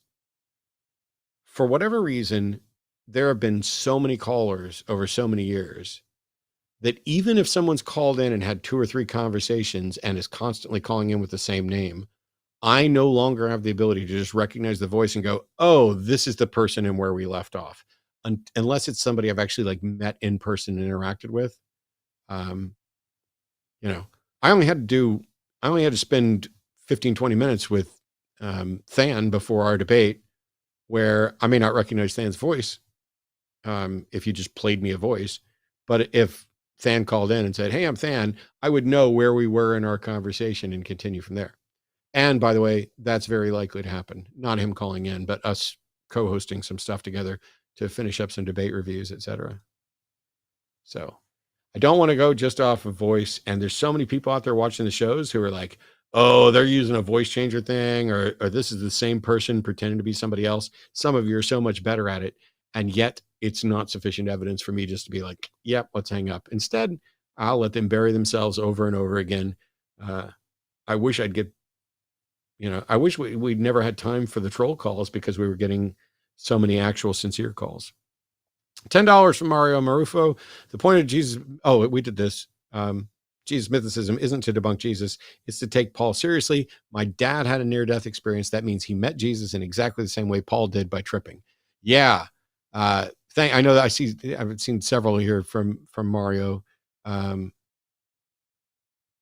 Yeah. And we did this one earlier, which was also from Mario. And there's no indication in Paul that he knew Jesus in any way different from Peter. Yeah. This notion that callers are comfortable saying, ooh, I had a personal experience, or the Holy Spirit is the witness. Well, there's no way to say this without it sounding glib and insulting. When you say, I know because of the inner witness of the Holy Spirit, you might as well be saying, I got a magic friend that told me, why won't you believe me?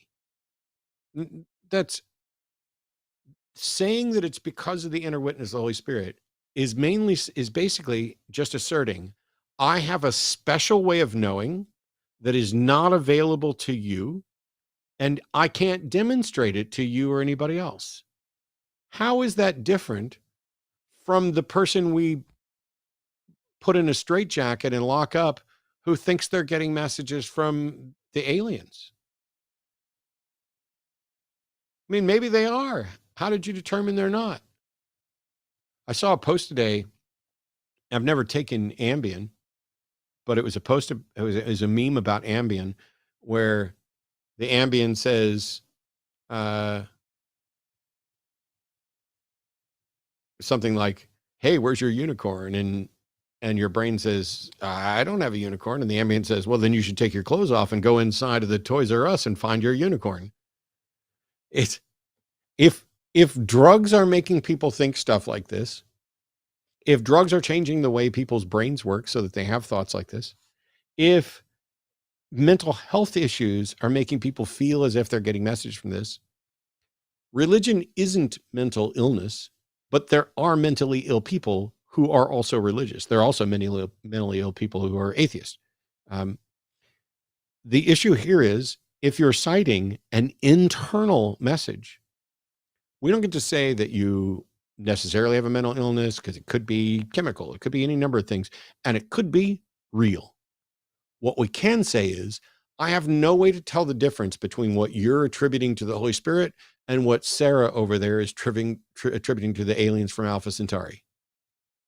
I have no more path to discerning which of you could be telling the truth.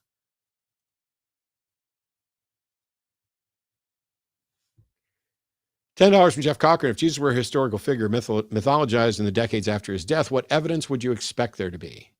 Can you provide a comparable historic figure and the evidence for them? Well, comparable in the time frame, I would say Paul is a comparable historic figure, and that we have decent evidence that Paul existed because we have writings that are attributed to Paul, some of which we can identify were written by at least the same individual, and some of which we can identify as seemingly forgeries. And then we have records of Paul interacting with others.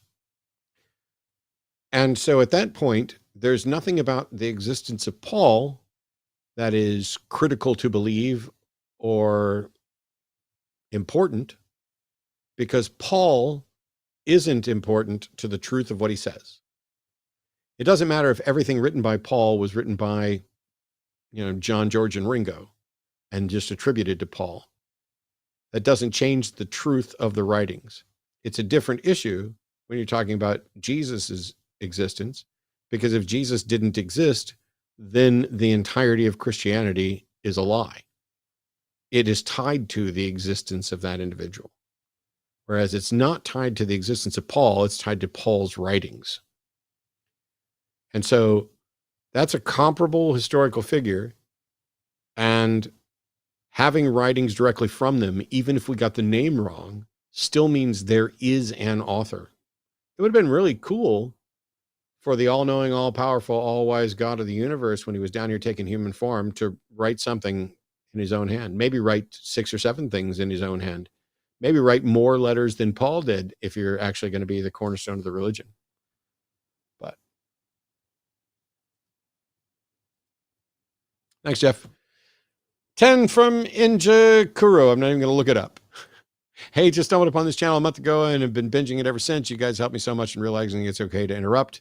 Thank you. Jimmy, been listening to you for 10 years now. Go fuck yourself. That's very kind, didn't you? William Mattis. And hey, I did. I replied to your email. William emailed me earlier with something that I had just finished watching. It was like we were on the same page. Like, hey, if you haven't seen this, you should watch this video. And I was like, I just finished it 5 minutes ago. As per C's call, it's almost like we're Batman and Trumpers are the Joker. The whole everyone is one bad day from being evil idea. I can't lie. I've thought about it. Part of me wants it from anger. Yeah. My frustration is palpable. And yet I'm happy that my adherence to good principles and justice and not making excuses to support vigilante notions or even threaten those. I'm glad that I'm still able to do that. I can't remotely say that it'll be there forever, but considering I had big disagreements with some reasonably close friends of mine about Nazi punching, they were wrong. They probably think now that they were more right than ever. See, if you'd have just run around punching people for their speech, we wouldn't be where we are today. No, you'd be locked up and the same shit would be happening. And you would be being used as an example of how the left can't handle, anybody who doesn't agree with them. See, the thing is, there were some people that I was friendly with who likened themselves to Captain America. They were, let me punch Richard Spencer. Punching's not that bad. Let me punch Richard Spencer. And as I said at the time, when Richard Spencer got punched on TV, one of the smartest things he could have done was to pay someone to do that. If you're standing there explaining how, hey, I'm not a white supremacist, I'm a white separatist. I just want us to have, whiteness away from everybody else. And then somebody comes up and punches you, you can be like, and that's why. I'm just standing here talking and I'm getting assaulted. That's why. And if it would have been a smart thing for him to pay somebody to do it, then it's stupid for you to do it for free.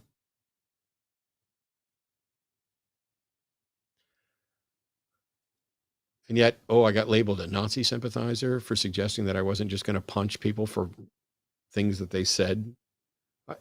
Maybe I'll punch somebody for actions. I'd rather not punch anybody ever. I'm not saying I wouldn't do it, but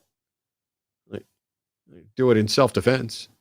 Well, this is self-defense. They just said, yeah, you don't get to do self-defense against speech. It still needs to be an imminent threat and danger. Great show, Andy Richter. Thanks, John. Well done. $10 from Daniel. Just says, thanks. Thank you. I hope you're doing well. Jim McCusker. $10. Matt, barring any answer similar to I don't know, oh boy, Jim's gonna limit my answers and then ask me a question. I had a friend of mine try to do that while claiming to be a skeptic, and kind of let him have it. But here we go. So I don't get to say I don't know. What's your best guess to why we exist? I know our best answer is I don't know, but wanted to hear what's your best guess. I'm gonna do my best to interpret this as fairly as possible, because when somebody says, why do we exist? That question doesn't resonate with me. If you say, what is the explanation for our existence? Well, I exist because my parents had sex, and it seems that humankind exists through allelic variations in life. And life, how does life exist? I don't know about the origin of life, but the building blocks of life seem to be available throughout the galaxy, and under the right circumstances, the foundations of life can arise. When you say something like why to me seems to imply an intent. Like, why is there something rather than nothing? Implies that somebody or something wanted it to not be that way. So if you're asking about what purpose do we have for existing, like why are we here? I don't think there is any purpose that is external. I think all of us get to define and make our own purpose. For me, life is its own reward. Merely being alive is already a reward, because what life is opportunity. It is an opportunity for me to explore the world, to learn about the world, to be wrong, to be corrected. It is an opportunity for me to value other people, other minds, nature. It is an opportunity for me to puzzle about philosophical quandaries related to, do I have free will? Is there a multiverse? How do we set up foundations of morality? Life is nothing but opportunity. And if you're not alive, you have zero opportunity. Now, it's also an opportunity for things to go horribly wrong, and for you to contract terrible diseases, and for you to run into other individuals who want to do you harm or want to exploit you. And you can look at those as just absolutely awful things and be like, yeah, existence just isn't worth it. And I support people, advocating for death with dignity and stuff, but I don't understand the mentality of life on its own just isn't good enough. I've had lots of good things happen to me and lots of bad things happen to me, and I have no interest in not continuing to live, because every morning I get to wake up.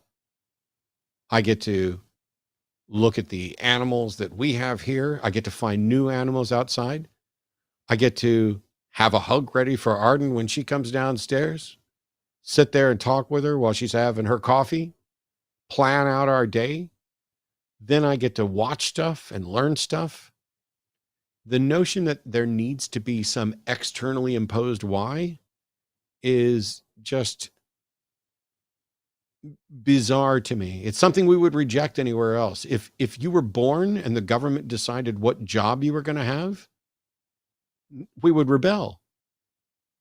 This is why I rebel against this notion. Well, God has a plan for you. No, he doesn't. And why would I want it? Why the fuck should I care what God's plan is? It's my life. Shouldn't it be my plan? And so when you have a question like, why do we exist? I exist because of entirely, as far as I can tell, physical processes that led up to me existing. But there's no imposed purpose on that. It's just opportunity. Thanks, Jim. $10 from Wyatt Games. This is my first time catching a live. This was completely by accident. However, I'm glad it was you. You and Forrest are my comfort educators. Oh, thank you. Forrest is my comfort educator as well. Talk about why are we here and opportunity. I am fortunate. I've made many, many friends over the 20 years or so that I've been involved in this community and making content. And all of it is about me learning and sharing what I've learned or what I've come to understand or trying to do things to help everybody else learn better. I'm an obsessive learner, and I will talk your ear off, as is evidenced by the fact that it's 9:40 and Arden's probably going, you got 3 more to get through. Would you hurry up? Which means you guys should all do another super chat just so we can keep Arden from relaxing for like another 25, 30 minutes. But the existing part is opportunity, but I genuinely relish taking advantage of that opportunity and having friends like Forrest who are incredibly smart and good communicators and well-educated to fill me in on stuff. And David, no doubt. So we just did a whole episode of the show, David and I together. We've been waiting through tech issues and everything else. David and I have been friends for years. We haven't really done shows like this that often. I've done an interview, but I would like to get David on regularly. Like, find some time, put him in the Sunday shows, have him on here on Wednesday, whatever. When it fits David's schedule, I'm happy to have him on. Not despite our disagreement, but in part because of it. Was there friction today? You bet. He's not used to the delay. And he and I don't have a rhythm established yet. But there's there's not only zero animosity. I'm fucking thrilled with how much I enjoyed tonight's show and doing it with David. And it'll happen again. And as it'll only get better because we'll learn each other's rhythms and we'll learn the delay. And then when we're having, calls, it's instead of it being jostling for this, it'll be an almost impossible tag team gauntlet, which is almost unfair. But yeah, looking forward to that. Thank you so much, Wyatt Games. Forrest is one of my favorites too, but don't tell him. He probably already knows. $10 from Sharon Bernasconi. We exist because of 4.6 years of billion years of evolution. Yeah, that's kind of my avoidance of the why there. But $9.99 from Wyatt Games. I'm a schizoaffective bipolar. If I believed everything I personally experienced, I would believe some crazy shit. Ironically, none of them would be the Christian God. That's genuinely funny. All right. Mario. I was saying that my dad had the same kind of hallucination Paul did. I wasn't saying Jesus was real. Yeah, no, I got that. I'm sorry if I'm happy if it made you donate another $10 to the thing, but I understood what you were saying, or at least I think I did. I'm not high yet. So, but yeah, the problem is here's where we're going to bump heads, Mario. And that is, you can't claim that what Paul had was a hallucination. I mean, you can claim it, but you have no way of defending it.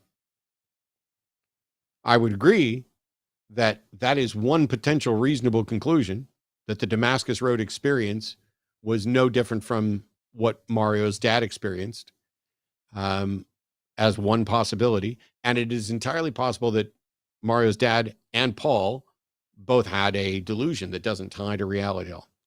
It's just we have no way of investigating and demonstrating that. It's a perfectly plausible position to accept. It's just, how do you prove it? And so instead of saying Paul's Damascus Road experience was a hallucination, it's much better to say, how do you prove that Paul's Damascus Road experience wasn't a hallucination? When you frame things in that way, you're putting the burden of proof where it needs to be. I remember for years, people would say, oh, the right wants to punish women for having sex. The right wants to make women slaves to their biology. The right wants sex to have consequences. Now, it is true that some on the right definitely want to have sex to have consequences. And I think there are things in Project 2025 that almost say that verbatim. But when you start asserting people's motivations, you're pretending and claiming that you can get into their mind. And I don't know how you demonstrate that. So instead of saying the right wants to punish women for having sex, you can say the right wants to implement policies that have the effect of punishing women for having sex, and that doesn't stop them from implementing those policies. It's much better to talk about the effects of what they're actually doing than what you think the motivation is for what they're doing or what they appear to be doing. Because if you talk about the actual effects, now you're just facts in reality. Unemployment was at a near 50-year low. Just a fact. If somebody says, the unemployment's at a 50-year high, they're demonstrably wrong. If they say, well, the right wing just wants to keep people poor, and that's why unemployment is blah, blah, blah, then now they're talking about motivations instead of the acts. We got to focus on, well, all right, I'm going to retract this kind of and say, maybe I'm completely wrong because I've spent almost 20 years thinking that the facts matter and thinking that the burden of proof matters because they both should. I've sat here and asked believers for 20 years almost, tell me what you believe and why. And when I ask questions to get to the core of it, as always, watch what they don't answer, watch what they try to avoid answer, and then watch the clips from earlier today. Watch when somebody finally gets to the point of acknowledging, I believe Isaiah 53 is from God, but I can't prove it, I can't demonstrate it, and I have no evidence for it. And I believe that Matthew is taken from Mark, but includes a sayings gospel as well. I believe it, but I can't present evidence to support it. That sort of honesty is important. And so then the question becomes, okay, what's the justification for what you believe? And I spent years thinking that the truth mattered, that facts mattered, that sound arguments mattered, because all of those things should matter. And yet I seem to wake up in a world where regularly people don't care as much for that as they should, or they have been so misinformed and so ill-equipped to evaluate misinformation that they genuinely think the lie is the truth. And I don't know, it's a weird mix. So when I talk about strategy, I could be very wrong. I think we're still making progress. I think what we're seeing is a massive setback, but that the trend is still in the right direction.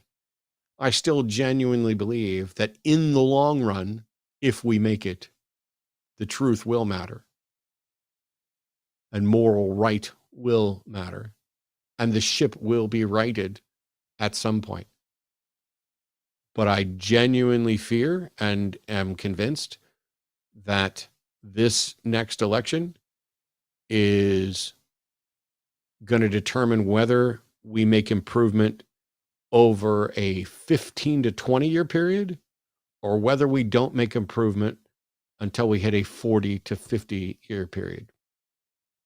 I think this next election can potentially add 20 to 25 years of stalled progress, and reversing progress in some areas. Wait till we get, I haven't heard yet, unless, I don't suppose you heard back from my potential guest while we were on the air tonight.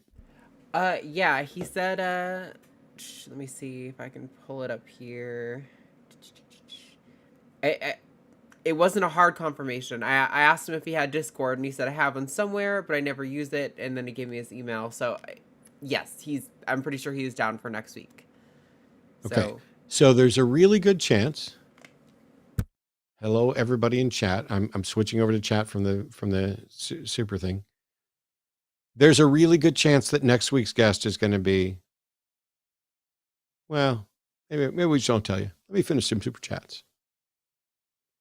$10 from Logan Day. Hey, Matt, I'm an 8th grade U.S. history teacher in Oklahoma. As you may know, our state superintendent's requiring we use the Bible to teach. I'd love some advice to have this backfire on him.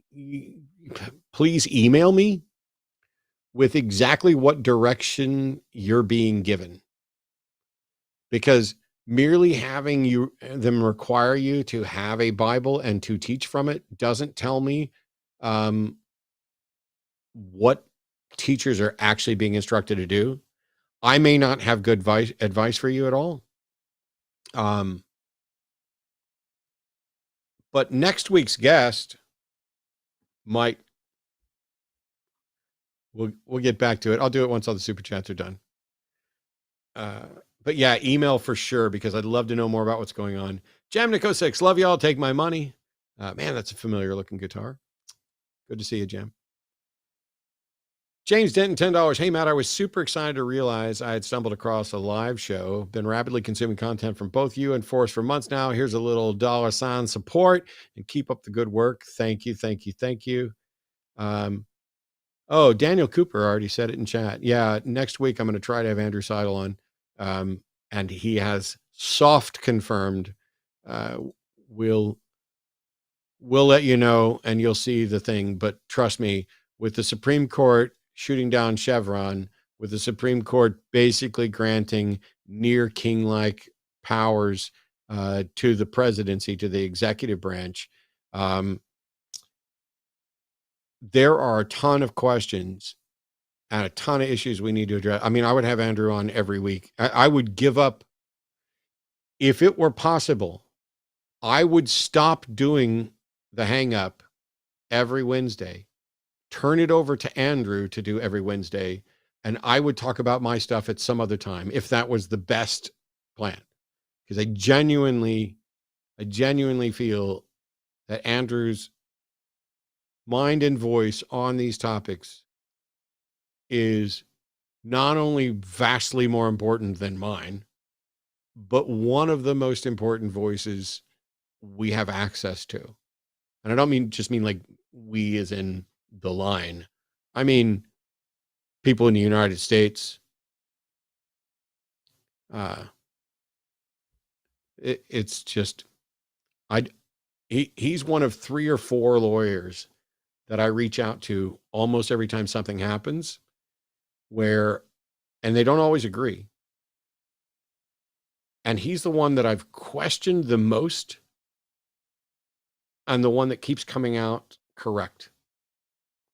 When Andrew and I sat around and talked about, what's the likelihood of a civil war, and neither one of us thought it was ridiculous to even be having that discussion, I was a little terrified. And also, when Andrew starts, writing books about Christian nationalism and what is and isn't likely to have, I was like, ooh, is he going like a step too far? That seems ridiculous. Because you got to remember, in 2016, I was on stage in Vancouver, myself and Richard Dawkins, just a week or so before the election, and I laughed at the idea that Trump might win. I mocked my ex-wife when she suggested that Roe might be overturned. I have been wrong on politics multiple times and stunned at what actually happens. In part, as I noted earlier, I'm not sure how much confidence I can put into polls. I'm not sure how much confidence I can put into data. And we're at a point where that same discouragement of confidence and accuracy plays into the hands of the MAGA crowd as well, because then they get to just dismiss the evidence as well. And all of a sudden we're in a post-fact, post-evidence society. How do you convince people to care about truth if they think they have it? How do you teach people that their method of discerning truth is broken if that's their method of discerning truth? Because if it's true that their mechanism is broken and flawed, and that's their mechanism, how do they ever figure out that it's flawed? I think there are ways. A lot of it has to do with changing the conversation so that you're not talking about religion. You're not talking about politics. Instead, you're talking about how do we establish what truth is? And how weird is it that we're in 2024 with access to more and better information than ever in the history of the world? And what really needs to happen is a discussion about how do we tell what's true? How do we tell what's real? $10 from Perch Dragon. Thank you to staff and hosts. Love this community. And for the community, all of you are worthy of love, kindness, dignity, and respect. You have mine for what it's worth. Thank you so much. Whoops. Funny Moppy, $20. Thank you so much, Funny Moppy. When I was a Christian, I believed all the archaeological evidence for Jesus was in Jerusalem. How can people not believe? Please correct people on this. I don't know what you specifically believed was in Jerusalem, but yeah, the notion that there's this stockpile of strong archaeological evidence is, it's simply not the case. Every couple of years, somebody, we've discovered Jesus's tomb or Noah's Ark or something else over and over again. And it's because biblical archaeologists have a motive. And so instead of going out and doing archaeology and reporting, here's what I find, they're only doing a certain style of archaeology looking for what they want to find. If you're doing real archaeology, you don't start with a bias towards what your findings are likely to mean. And you certainly don't begin to fit what bits of evidence you found by cherry picking into then a structure for a claim. Whether Jesus existed or not, we don't know. And anyone who tells you that we have reliable, non-testimonial, non-anecdotal, empirical evidence for anything related to Jesus is a liar or hopelessly confused. We have testimonial, anecdotal evidence. We have scriptural things that people point to and reference constantly. But there's no empirical evidence for anything related to Jesus. And the Bible gets the facts about his life wrong, right down to, what kind of we're doing a census thing and mixed genealogies is wild. Thank you, Funny Moppy. Will Call. Is that where you got your tickets from? Will Call? That's where I get my tickets. I love what you, Forrest, Aron Ra, and others do. I'm interested in starting a YouTube channel and getting involved in atheist secular activism. Do you have any advice? Thank you. Do it. This is not a brag. This is just somebody else once asked me if I had advice for them starting a channel. And evidently, although I don't remember the conversation, I told them, yeah, just do it. And that was Stephen Woodford, otherwise known as Rationality Rules, who I think has more subscribers than I do now. And he hasn't always gotten everything right, and I haven't always gotten everything right. But genuinely, what's the reason to not try? If you have a voice and you have thoughts that are going to be valuable to somebody, you'll get an audience. And you probably get an audience even if you don't have anything that's particularly valuable. There's plenty of people with audiences that I'm baffled at. Just bizarre buffoons doing shock stuff. I'm avoiding doing too much in the way of clickbait, despite the fact that my personal channel is supposedly now monetized, although I still haven't made any money off of it. We're getting ready to see. I got another notice saying the payment's on hold, so we'll see. But in any case, I don't ever want to just clickbait. I found that very frustrating. I've actually unsubscribed from some left-leaning YouTubers that I watched regularly because I'm exhausted from waking up every day with breaking news. This will end Trump every day over and over again. It's never true. And if I were far to be as charitable as possible, it's probably about less than half the time that it should be true. Like the thing they're talking about should actually be the end. That's probably less than half. That's the nature of the world we're in now. People are chasing the algorithm, trying to get their YouTube likes and everything else. So let me do that as well to end the show tonight. First of all, there's still over 1,000 of you sitting here listening to me, even after the guest is gone and all the calls are over, as I just wrap this up. So a huge thank you to the 1,000+ people that are still live, even though we started streaming 4 hours ago. You guys are awesome. You make my Wednesdays worthwhile. This is the best therapy. When I'm done with a Wednesday show, it's one of the things that keeps me from quitting, no matter how much I want to. In the meantime, let me tell you what's coming up on this network this week, and then we'll wrap this up. Tomorrow on the Transatlantic Call-In Show at 2 p.m. Central, it's going to be Arden and Josie. On Sunday, on the Sunday show at 2 p.m., it's myself and Dr. Aron Adair. On the Wednesday show, or on the Sunday show after dark, it's Jimmy Snow and Paulogia. On the Monday Skeptalk, it's John Gleason and Aron Ra. On Tuesday's Chewed Gum, it's Eve and Alyssa. One of these days I'm going to end up, I'll have to talk to Alyssa about doing a show together, because we don't need to. We don't even need to be on the same page. We don't even need to care about the same things politically or religiously. I just genuinely like listening to her and Eve on Chewed Gum. And I think it'd be fun to, maybe we'll do a fun show, like a multi-line host call-in panel thing where we'll duel, but not like duel, but share and compare ideas. But in the meantime, huge thank you to call screeners, to our moderators, to Arden down the hall for doing this production, and to David Fitzgerald for not only getting the tech stuff sorted. Yes, we had a major tech hiccup at the beginning, but for proving to everybody exactly why I want David on the show tonight, and why I'd love to have David on many, many, many times in the near future. I want all of my smart, fun, and activist friends to come hang out here on the Hang Up. Maybe that's what we should call it. Maybe we should call it the Hangout. Come on, let's hang out. In the meantime, don't forget about linemerch.com. You can find all the links to everything down below. Q&A-line.com/debate to apply for the line for this network, and patreon.com/atheistdebates for mine personally. We look forward to seeing you guys on all the rest of the shows tonight. Thank you guys so much. Be cool.